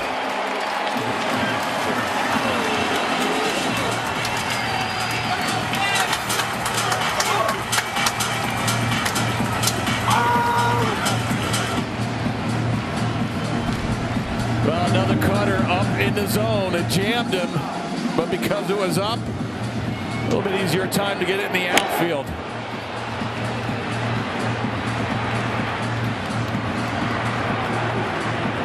Well, Kevin Cash wanted 1 more out of Savali.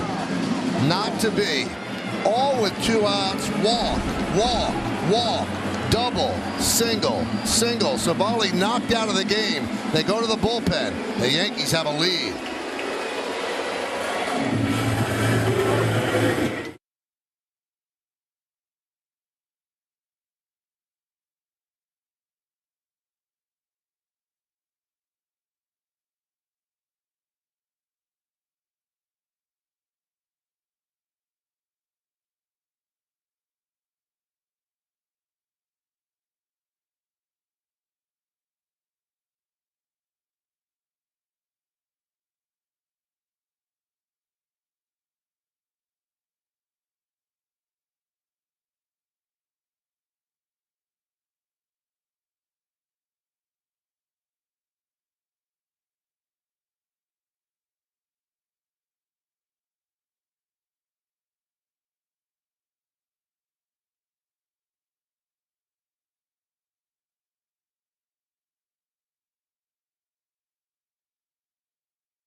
Yes app and stream games with a live stat overlay. Play along, win cash prizes, and earn Yes rewards to redeem for gift cards and gear. Download now, and remember that if you get Yes on TV, then you get the Yes app for free, or sign up for a subscription.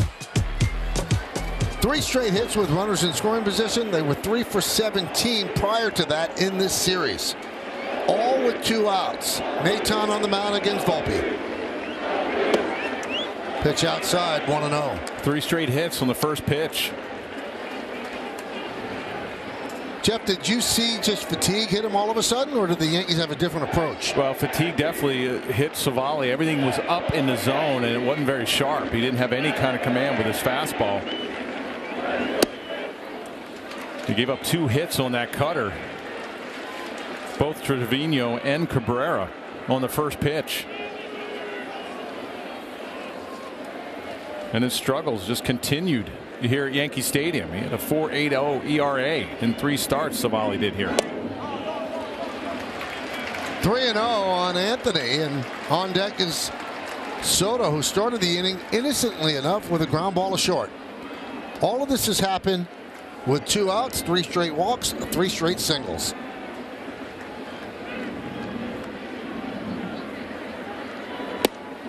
And a strike. Cutter on the outside corner, 3-1. Maton not overpowering, 87-88 with the fastball, slider, curveball. Pitched an inning of shutout ball yesterday.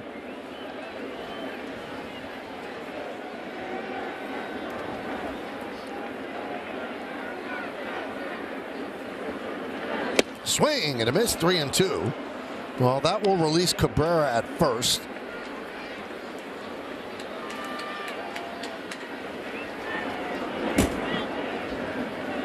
Erasmo Ramirez warming.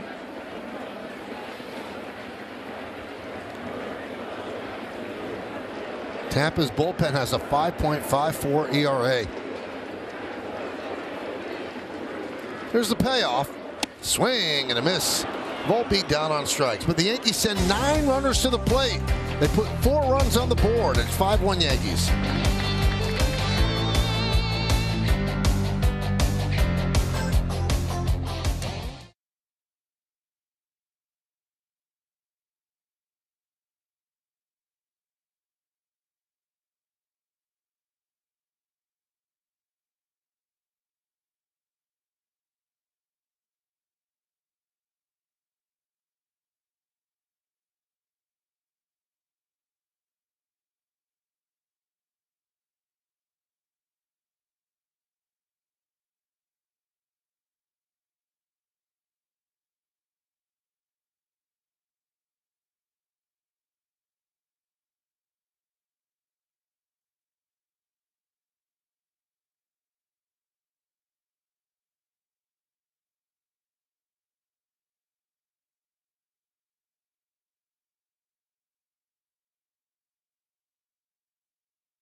Thank you, Bob. We go around the majors. This is an awful, awful injury.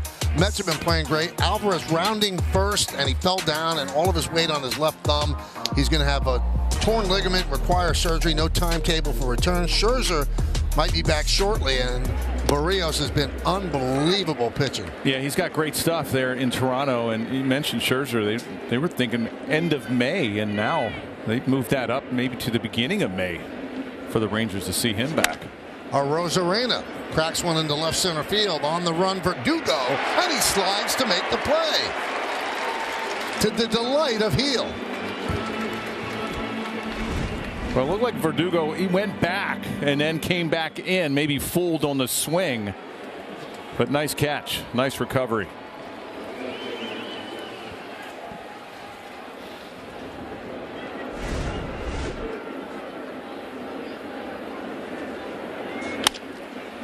Grounded to first. Rizzo right there. The flip to heel to retire Palacios. Now let's take a look at the injury report brought to you by Montefiore Einstein, the official hospital of the New York Yankees. LeMahieu, rehab assignment on Tuesday. Peraza, weeks away from minor league games. Tommy Kahnle, bullpen session before live BP.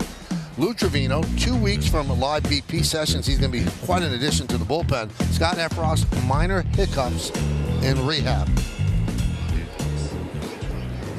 Anything extra on that, Meredith?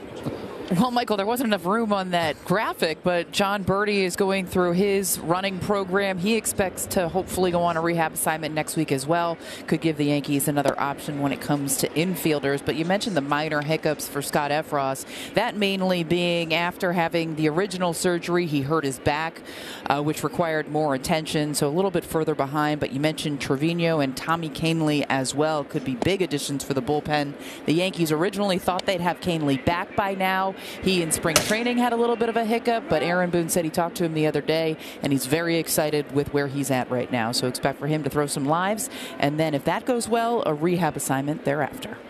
Good stuff. Thank you, Meredith. 2-1 count on Paredes. Did he go? Yes, he did in the count 2-2. That was called by Lipka. He did not check with Hoy at first base.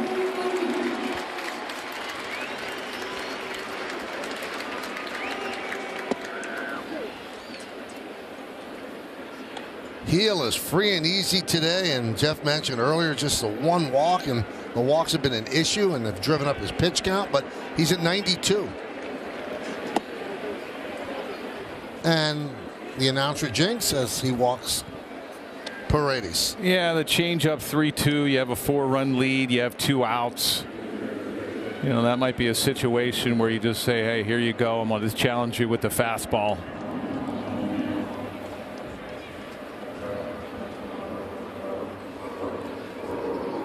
Was heading toward a nice economical inning, but now has to face Shenton.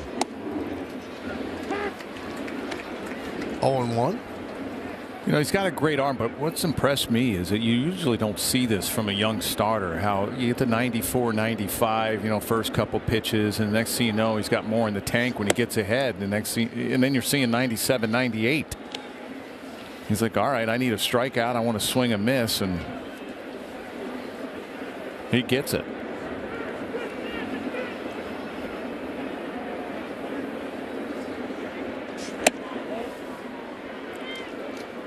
Two and 1. 16 to 23 first pitch strikes.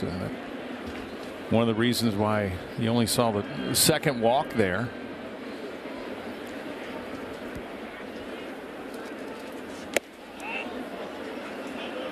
Three and 1 on Shenton. And he has a great fastball and changeup, and developing a better slider or more confidence in that slider will help him get through times like this where all of a sudden maybe you're getting a little tired. The pitch count's getting up there. And 2 straight 2-out walks.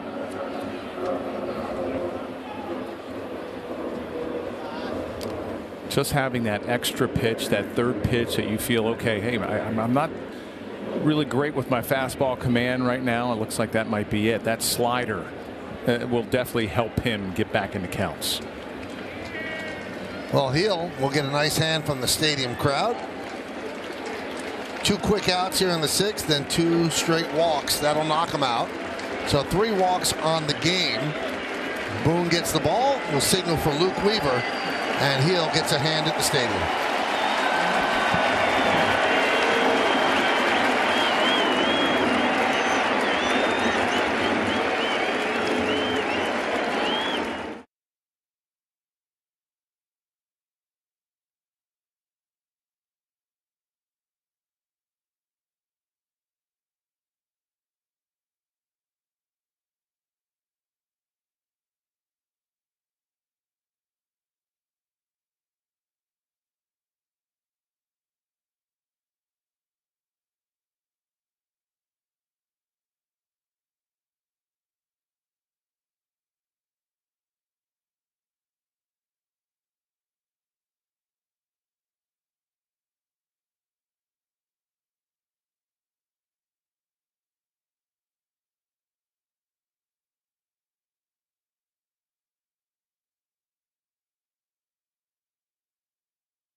electric Audi vehicle at your local Tri-State Audi dealer today. Well, Luis Gil, he was just outstanding today. 5 2/3. He had the fastball, the changeup working, mixed in a little slider.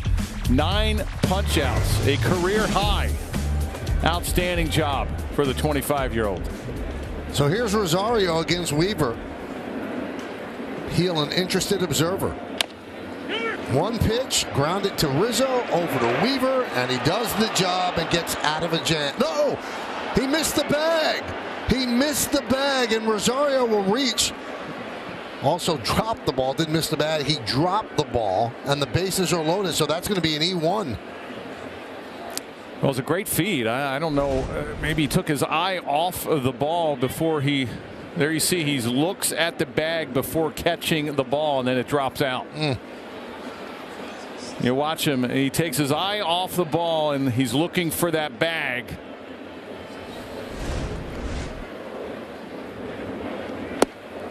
And the pitch to Meade is a strike.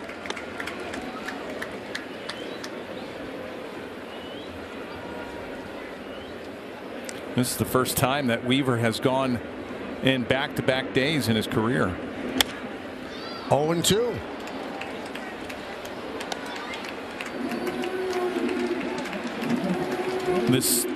This season, rather. Second time in his career.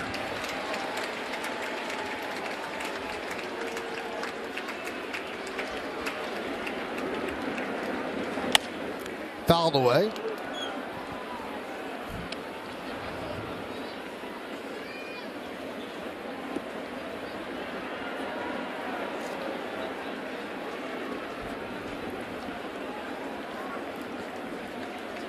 Third error by the Yankees in this game. Fly ball left center on the run. Verdugo. He's there to make the play, and this time Weaver does work out of problems. No runs, no hits, 2 errors, or 2 walks, 1 error, and the bases are left loaded.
Yes, is brought to you in part by Delta, the official airline of the New York Yankees. Delta, keep climbing.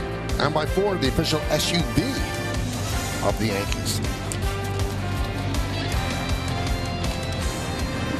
We'll postmortem for Luis Gil, who pitched very, very well, Jeff.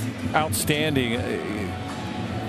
He was nice and smooth on the rubber. I loved how he mixed up his speeds on his fastball. Early, you saw 94, 95. When he needed a little extra to get that strikeout, he had it. Maybe that 3-2 changeup when you have a 4-run lead, that first walk he had there in the 6th inning, you probably want to take that back. But, you know, that was an outstanding effort, outstanding job by Gil. Season debut for Erasmo Ramirez. He faces Juan Soto.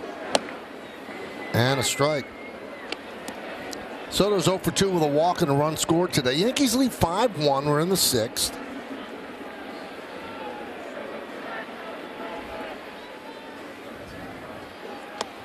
waved at that pitch. Ramirez, 33 years old, 13th big league season. Just called up from AAA. Yesterday, Jacob Lopez was sent down after his appearance. 1-2. Yeah, he's been all over the place. Seattle, Tampa once before, Seattle again, Boston, the Mets, Detroit, Washington.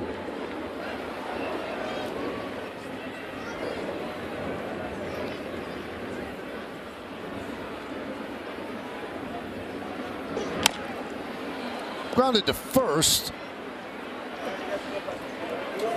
One down.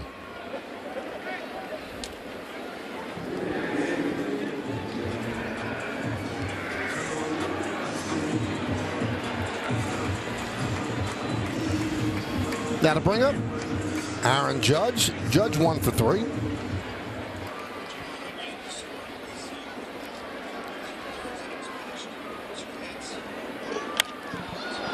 Skied the other way and out of play. Ramirez not overpowering, low 90s fastball, slider, a lot of cutters, and the changeup.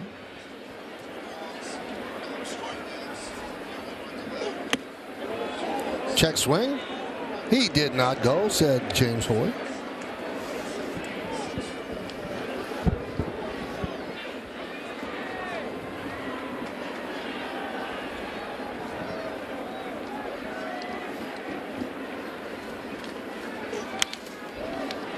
One and two.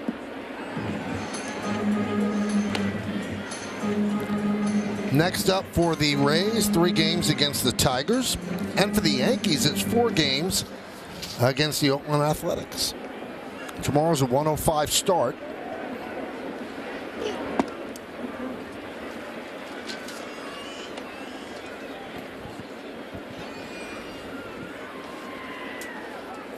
Two and two on Judge. Judge 1 for 3.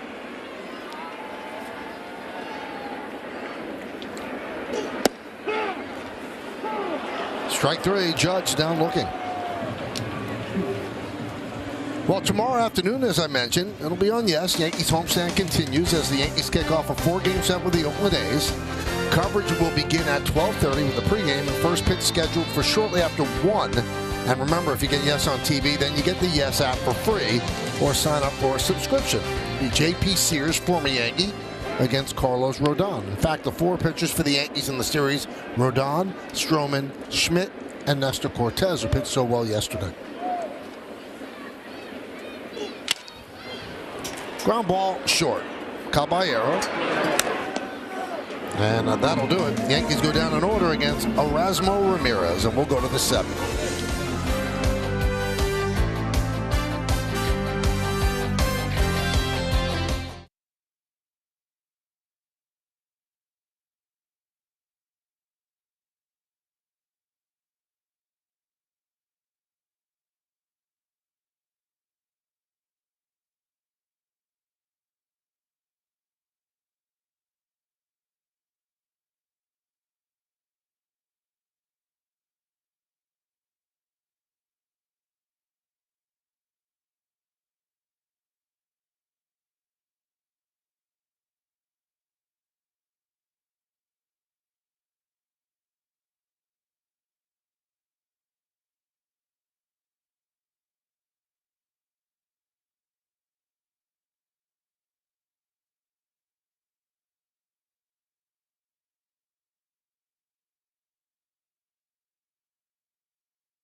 Here are the clues. You see his numbers, and you see all the teams he played for. There are only 2 players that have played for all 5 AL East teams. One of them is Kelly Johnson, and the other one is Steve Pearce. And that Steve Pearce is the answer. You want to ask if I got that on my own? Did you get that on your own? I did not. I have a lot of friends that with the texts, so keep it coming whenever I'm doing a game and this happens.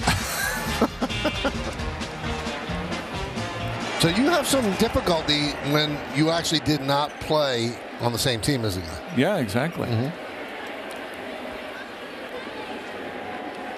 Weaver's still out there. Got the final out of the 6th. As Rortvedt swings and misses. I mean, there's probably some teammates that I didn't even know. Sometimes you come back to old timers day. If they only had a couple days in the big leagues, I'm like, okay, who's that guy? Hey guys, wasn't he the World Series MVP in 2018? Yep, but that was for the Red Sox, though. Oh yeah.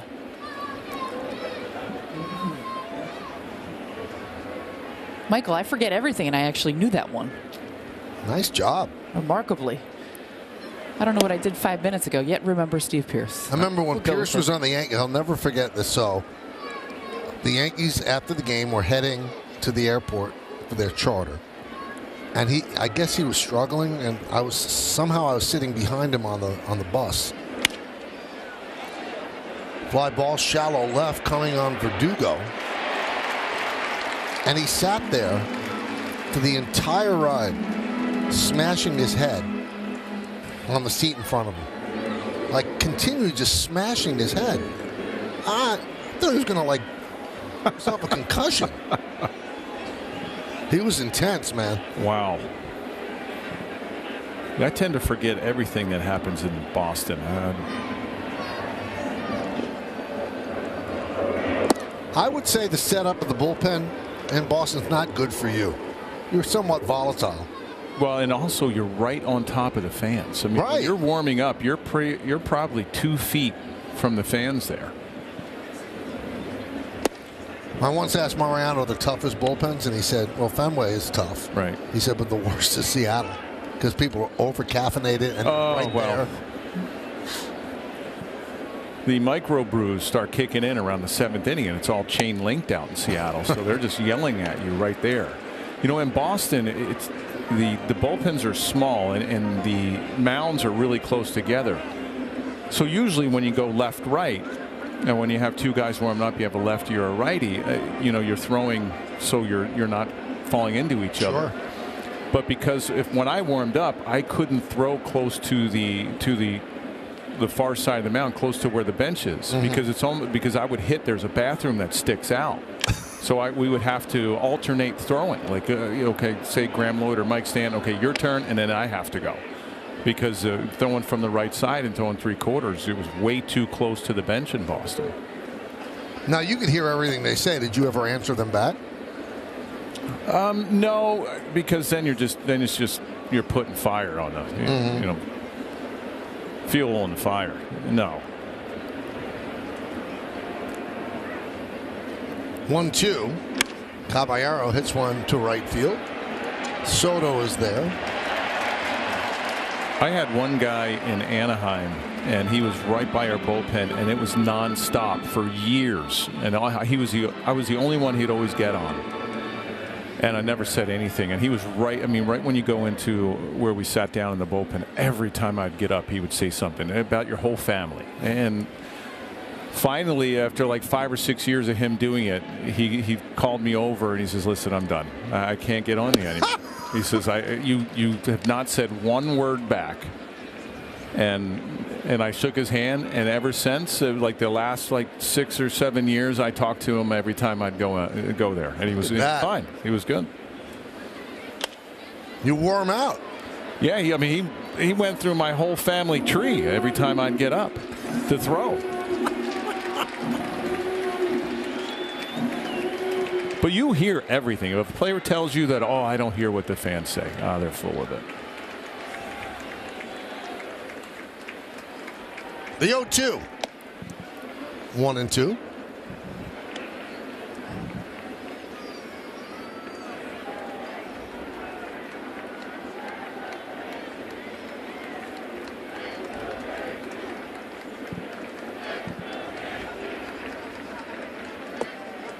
2-2 on Diaz. Dennis Santana is up for the Yankees in their pen.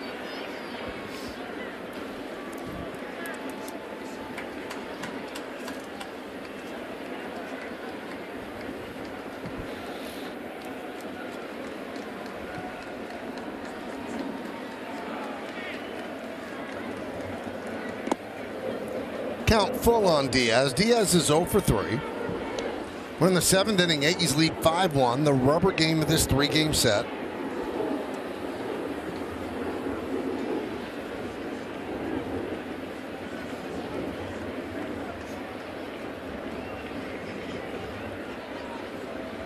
And the payoff. Strike 3. Diaz down looking. Strong outing for Luke Weaver. He retires the Rays in order 1-2-3. At the end of 6.5 innings of play, it's time for the 7th inning stretch. Yankees lead the Rays 5-1, but we'll stay right here as they honor America here in the Bronx.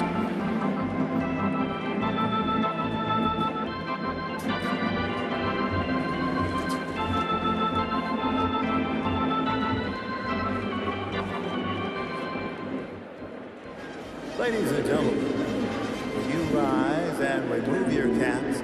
And please direct your attention to the area behind home plate as the New York Yankees welcome an honored military guest. The United States Navy Petty Officer 3rd Class, 97-year-old Andrew Barone from Mount Vernon, New York, who served in World War II. The Yankees say thank you for your sacrifice and service to our nation.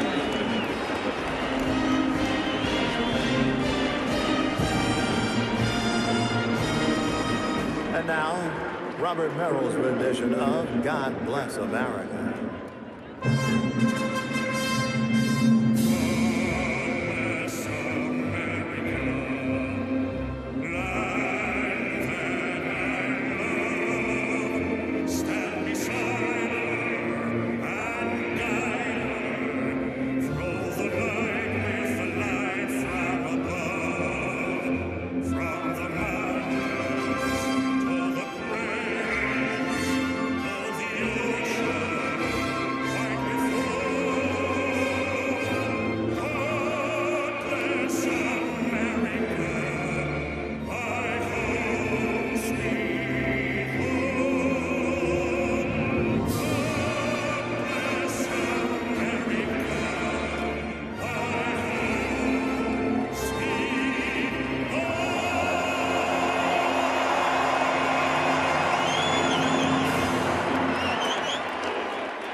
2-0 for Tampa Bay. Savali was good until after the second round of the fifth inning. It all fell apart. Caballero scored the only run for the Rays. Luis Hill, excellent. 9 strikeouts, 3 walks. Alex Verdugo, 2 for 3. Covered a lot of ground in left field as well. So Anthony Rizzo will lead off the bottom of the 7th inning. 5-1 Yankees lead.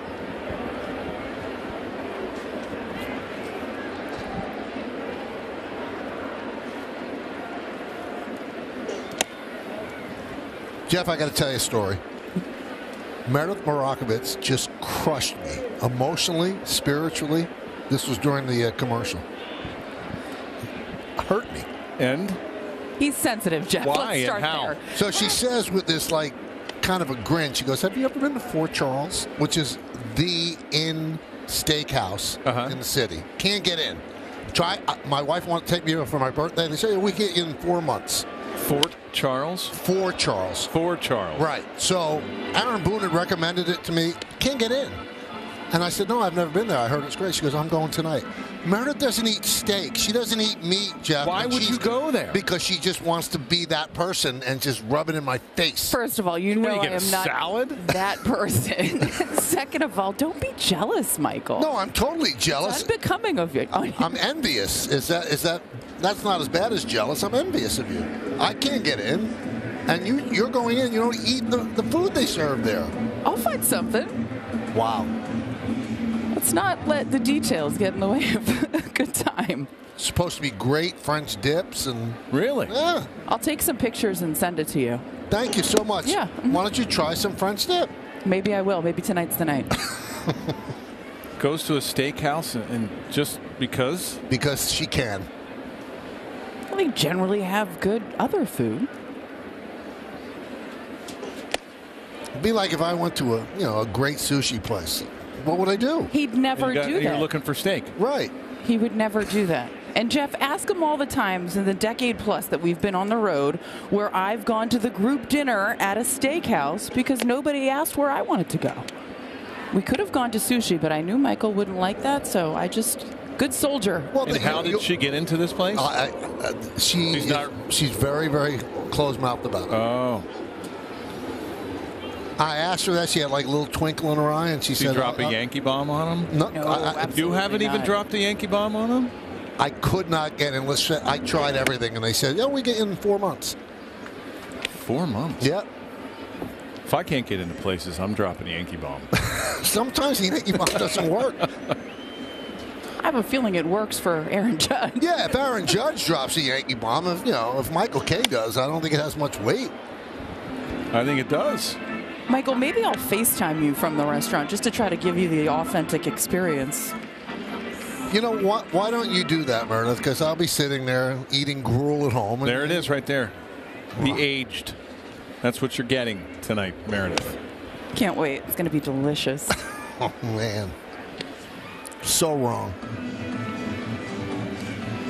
That's just that's a waste of a seat at a restaurant. Yeah. If somebody doesn't eat steak. Right. Right? Like if you go to Rayo's and you don't like Italian food, why would you waste go? it? Yeah.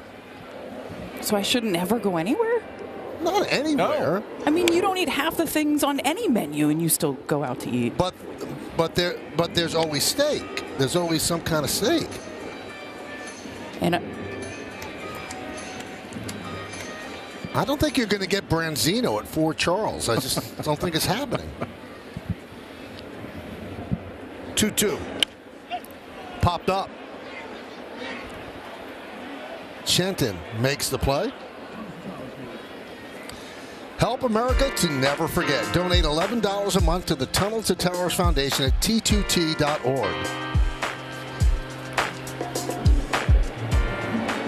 Now you're curious, right, Jeff, about this place? Yes.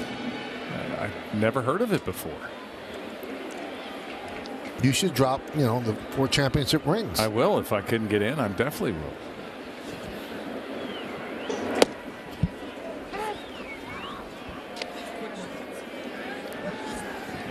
And all you have to do is say, hey, I'll talk about you on your show. No, that's illegal. It's illegal. You can't do that. You can't? No.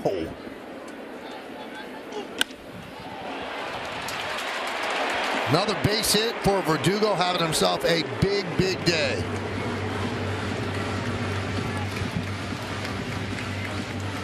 I got to tell you, Jeff, Verdugo's really shown himself to be a really good player. You can see why the Yankees liked him. I liked him when he was with the Dodgers. I liked him when he was with the Red Sox, and I thought this was a tremendous pickup. He takes that pitch up in the zone the other way. They play him to pull. He's a really good outfielder. He looks good without the facial hair. I think so, too. I think sometimes that rule pays off for people. No, I like it still.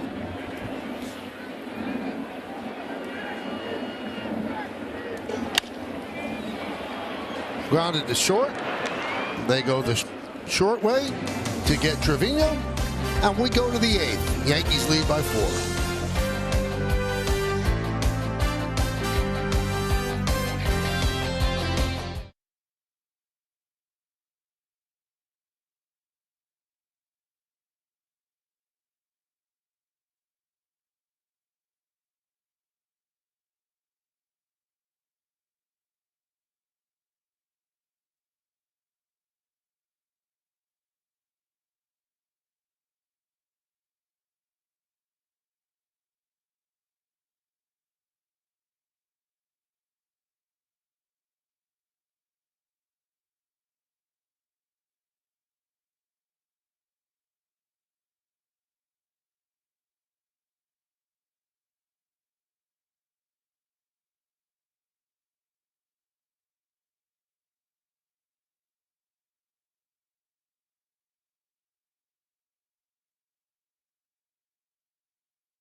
By authority of the New York Yankees, it may not be reproduced or retransmitted in any form, and the accounts and descriptions of this game may not be disseminated without the express written consent of the New York Yankees.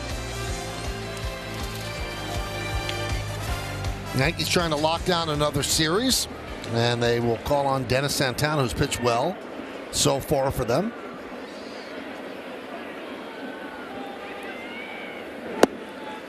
And there's a strike to Arozarena. Yeah, did a nice job on Friday, an inning and 2/3, 2 hits, shutout baseball, 1 strikeout.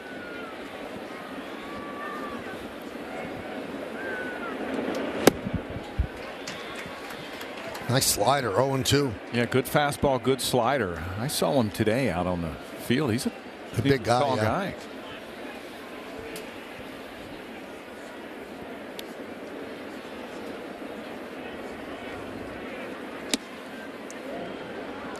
Speaking of on the field, Jeff and I were sitting here, filling out the lineups and everything, and Tampa Bay came out and took infield practice. You hardly ever see that anymore, Jeff. Yeah, you don't see it much. I mean, there's some teams that'll do it before batting practice. Arozarena down looking. Rough day for him. 0 for 4, 3 strikeouts. Yeah, good off speed, good cutter there by Santana right at the bottom of the zone.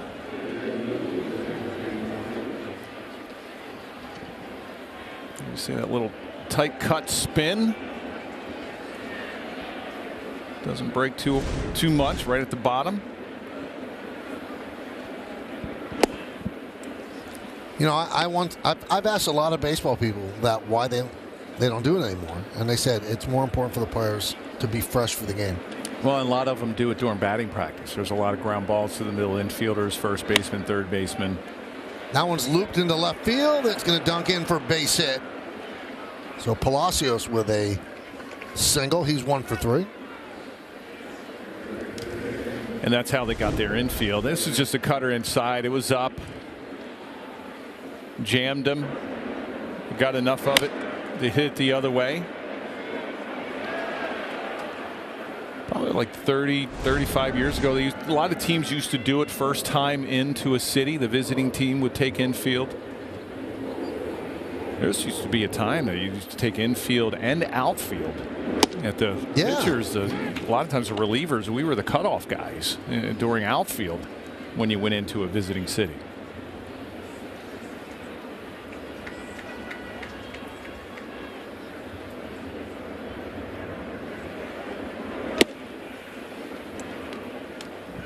I used to like watching it. Some teams it was very almost a show. You know, the Minnesota Twins they used to do it all the time. Mm-hmm. With Gardenhire and Kelly. And Kelly, yes. Yeah. Almost every day, especially at home every day. And they got 2 World Series out of it.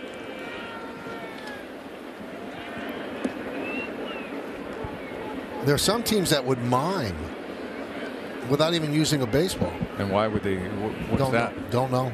They're not using putting on a a show. I mean, what is that?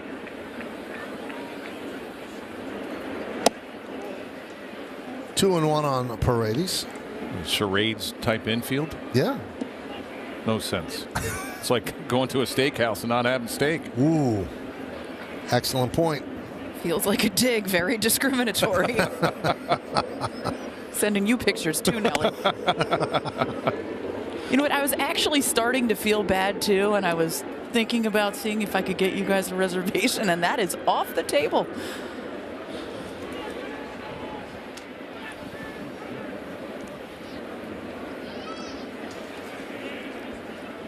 Runner goes. Ball grounded foul.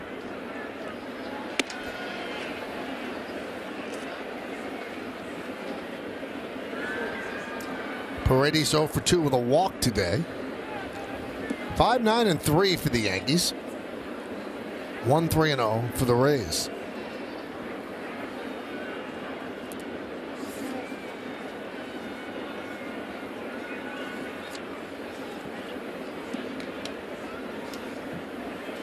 Well, you'd love Santana to maybe get through these next couple innings. Holmes has been used the last 2 days in a row.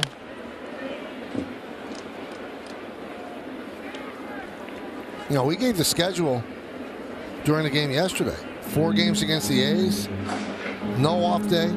3 games in Milwaukee, no off day. 4 games against the Orioles, no off day. So that bullpen is going to be used.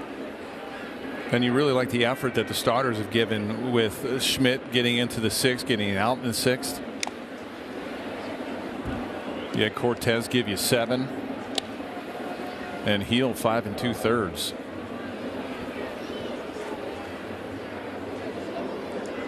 And then they come home from Baltimore and they have 3 straight against the Tigers. So there's not an off day in sight.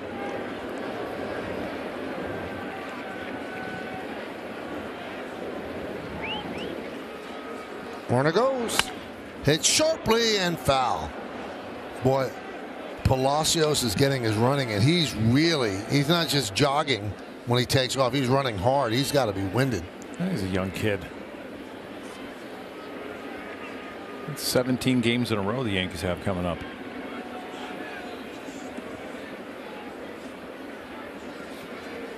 So that includes these 3, so that would be 20 in a row? Or 17 with these 3. Another foul ball.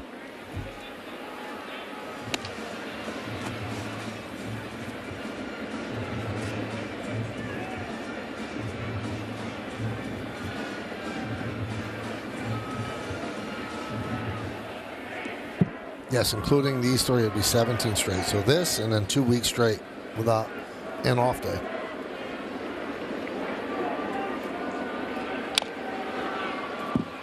I don't care that he's young. He's tired. Hey, it plays in the Yankees' hand. Just keep fouling him off. I know he's 26, but you have to be tired. Even Kevin Cash is laughing about it. Maybe get him sleeping over there first and pick him off.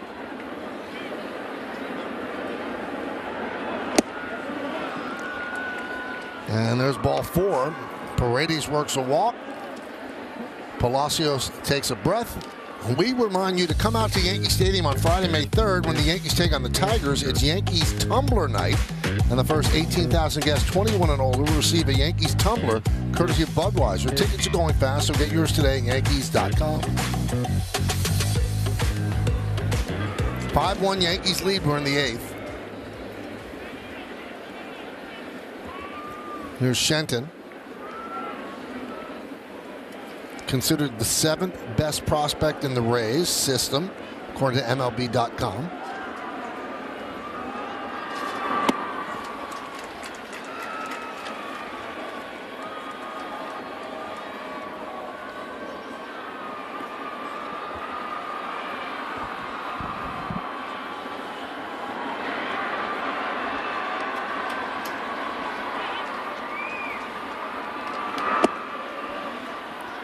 One and one. There's nobody up in the Yankee bullpen.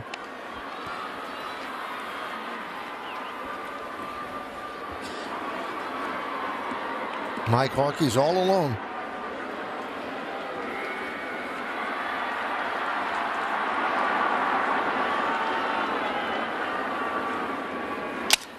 Shattered bat, lined right at Oswaldo, 2-away.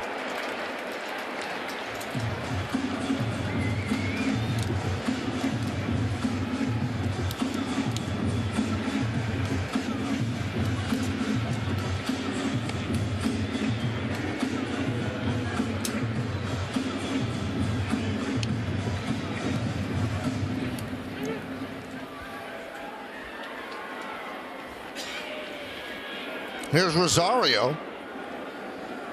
He's 1 for 3. Reached on an E1 his last time up. Luke Weaver dropped the toss from Anthony Rizzo. Kept the inning alive, but Meade flew out or flied out to left field to end it. And the threat. Driven into left center field. On the run is Judge and Verdugo, but it's going to split them and go all the way to the warning track. Palacio scores. Here comes Paredes. Here's the throw. He will score. It is a 2-run double for Rosario. And just like that, the Yankee lead is down to 2. It's 5-3.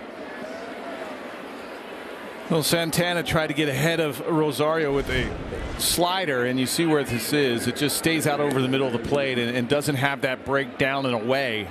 Rosario just jumps all over it and hits it in the left center field gap.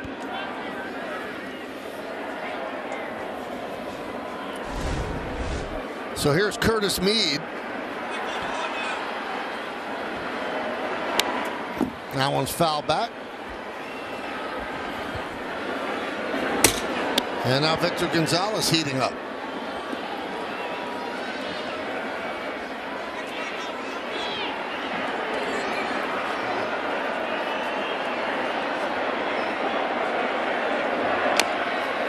Oh, 0-2.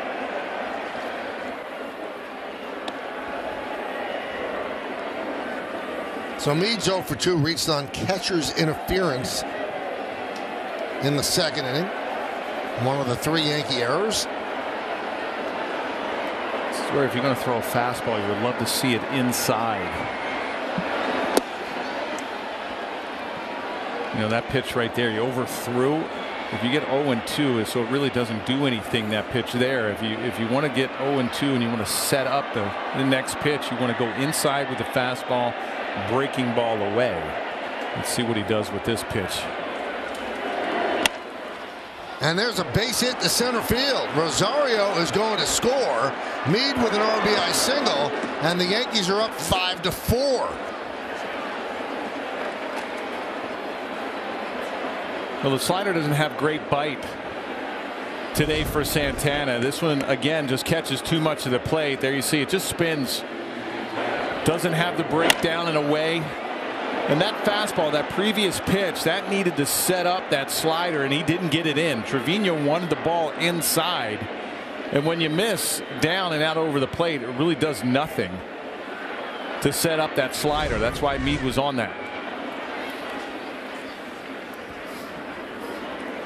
Well, this is what the bullpen's up against. They've used Holmes 2 days in a row. Hamilton threw 24 pitches on Friday.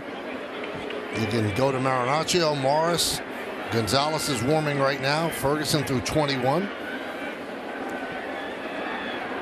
So Santana's allowed 3 runs. He had allowed 3 runs in 9 innings before today.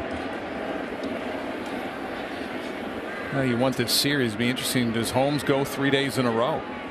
They usually try to avoid that at all costs. Here's Ward-Bet. Runner goes. Strike. Throw to second. Not in time. Stolen base for Meade. Now the tying run is in scoring position. Well, the one thing the Rays do really well, and that's put pressure on the catcher and the pitcher. They love to steal bases. This is a huge jump by Meade, and Santana, a tall guy. He's got that high leg kick. Easy to steal off of.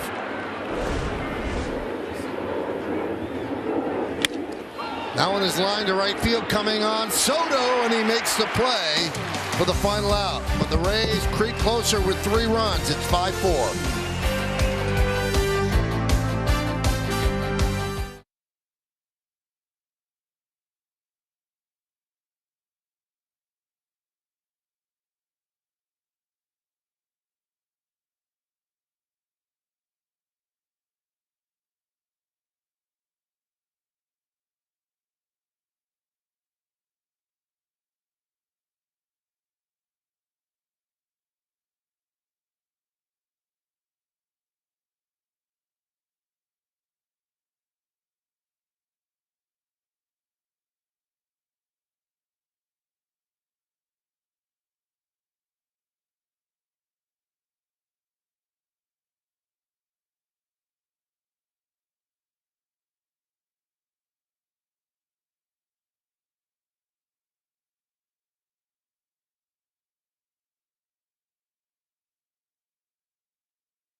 And 3 straight hits, and they come in different sizes. 108 by Verdugo, almost 80 by Trevino, and almost 72 miles per hour by Cabrera. It all counts. And Cabrera leads off as Erasmo Ramirez has done a good job. 2 shutout innings to restore order. Hyundai scoreboard 5-4. Yankees lead, bottom of the 8th. Be curious to see who closes for the Yankees. Maybe it's Ian Hamilton. I don't think they'll use Holmes for 3 straight days. That one is hit sharply to center field, and that is going to be caught over the shoulder by Arozarena to take an extra base hit away from Cabrera.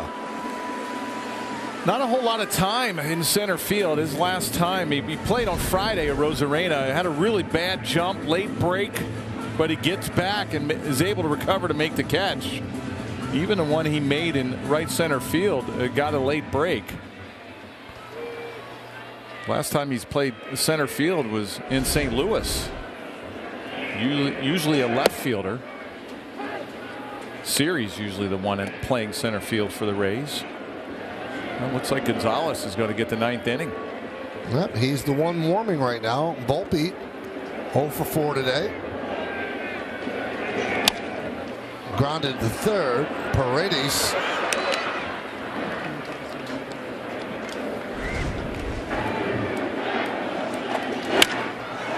So Erasmo very interested in how this turns out. Yep, that says it all.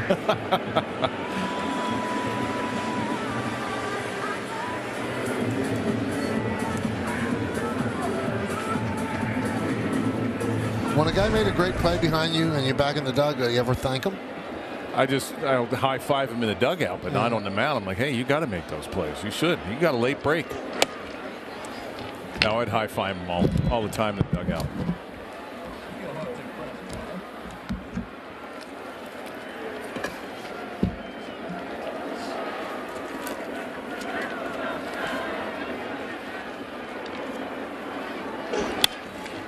One and one on Soto. Soto is 0 for 3 with a walk and a run scored. I don't even know if I've ever smiled on the mound. Just wait till after. Really? Yeah.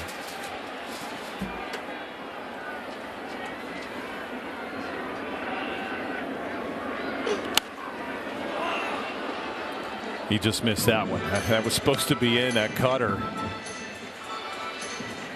You could hear him yell at himself, just missed that pitch.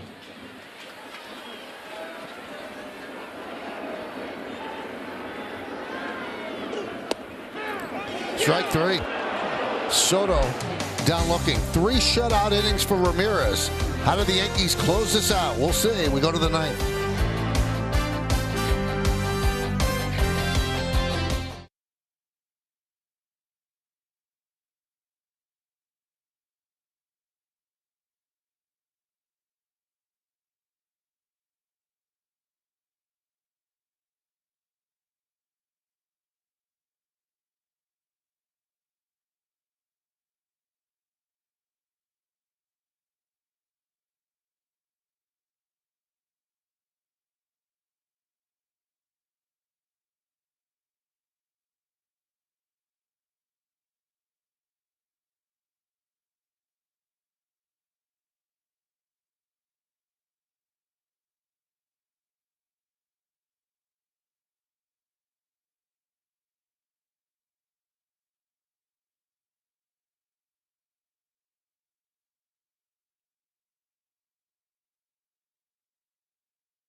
This before the game, season ticket holders were lined up on the warning track. Yankee players came out, high-fiving everybody, taking pictures as well. Aaron Boone took part. Meredith Morakovitz. Jeff Nelson was there. Wait, Michael, do you know that? Michael? There he was. See, I was close to Judge and Stanton. That way your time's So everybody shorter. ignored you, right? Yes. Yeah. Smart move by you. So the Yankees turn to Victor Gonzalez to try to close this out. This will be his 9th game. 9-1-2 in the Rays order, starting with Jose Caballero. Waves at a changeup. 0-1. He's given up 1 earned run in those 8 appearances so far this season. Crowd of 40,022 here at the stadium. Yankees had a sellout yesterday. Major League Baseball said that yesterday was the highest attended non-opening week April day since 2016. Inside 1-2. So this tells you Holmes not available. I'm not quite sure why they're staying away from Hamilton. Maybe they like the matchup with Gonzalez against the 3 Rays that are due up.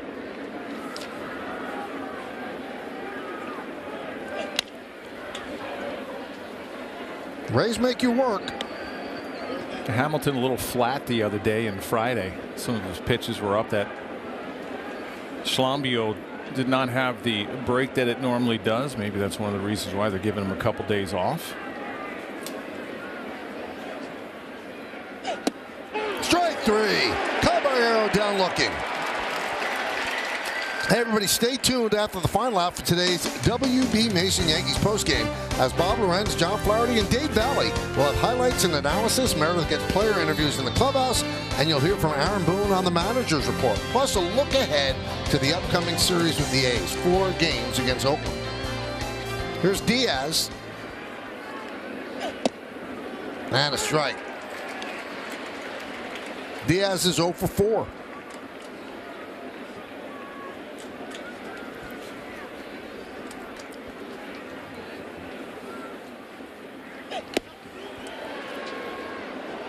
One and one.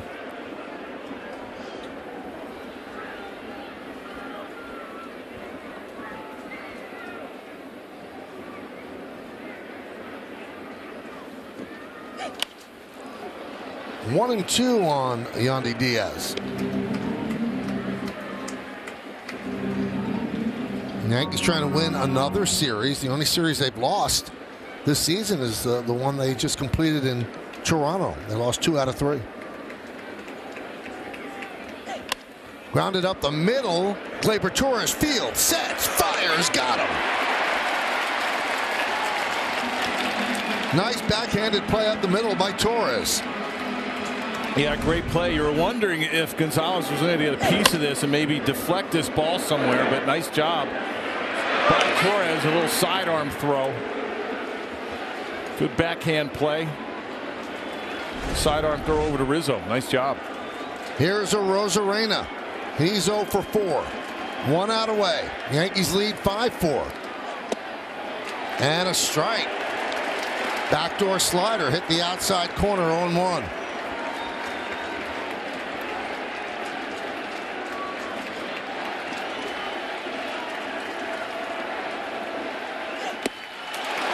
Strike away.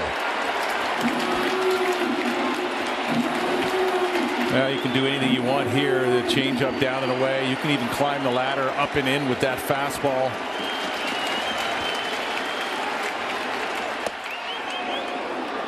One and two.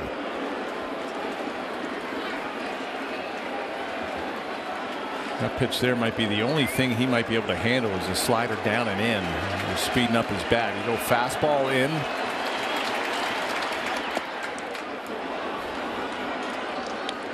Two and two. Dangerous Palacios is on deck. 2 balls, 2 strikes, 2 outs here in the 9th. Yankees up 5-4.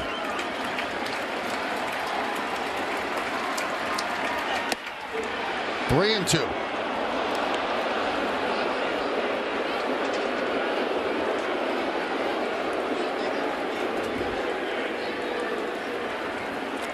Most of the crowd standing at the stadium, looking for the final out.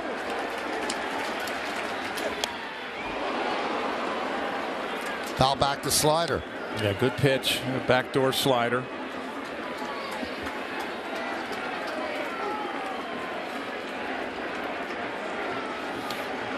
You go fastball up. Get it up around the letters. You might be able to get a swing. 3-2. Foul ball down the left field line.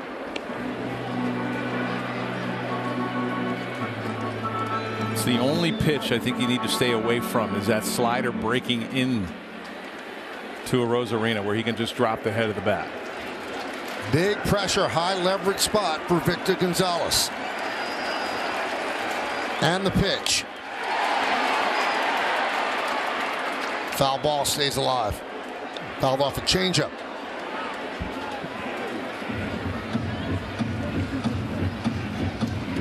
Palacios has one at bat against lefties this year. That's who the Rays have on the bench.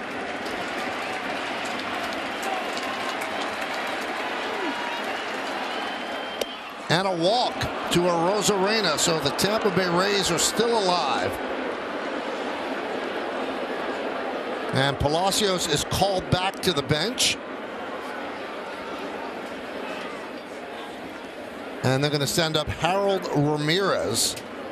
And Matt Blake is going to go out and talk with Victor Gonzalez about how they will pitch Ramirez, who's a dangerous right-handed hitter. Yeah, and also just be a little careful of a Rosarena over at first. Ramirez is a very aggressive hitter. He loves to swing early. That was a 9-pitch walk by Rosarena.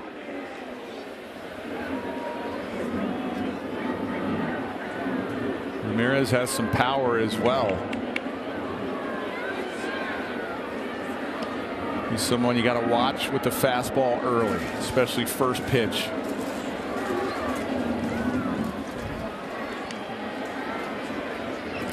Against lefties since 2022, hitting .363. That's the best mark in the majors.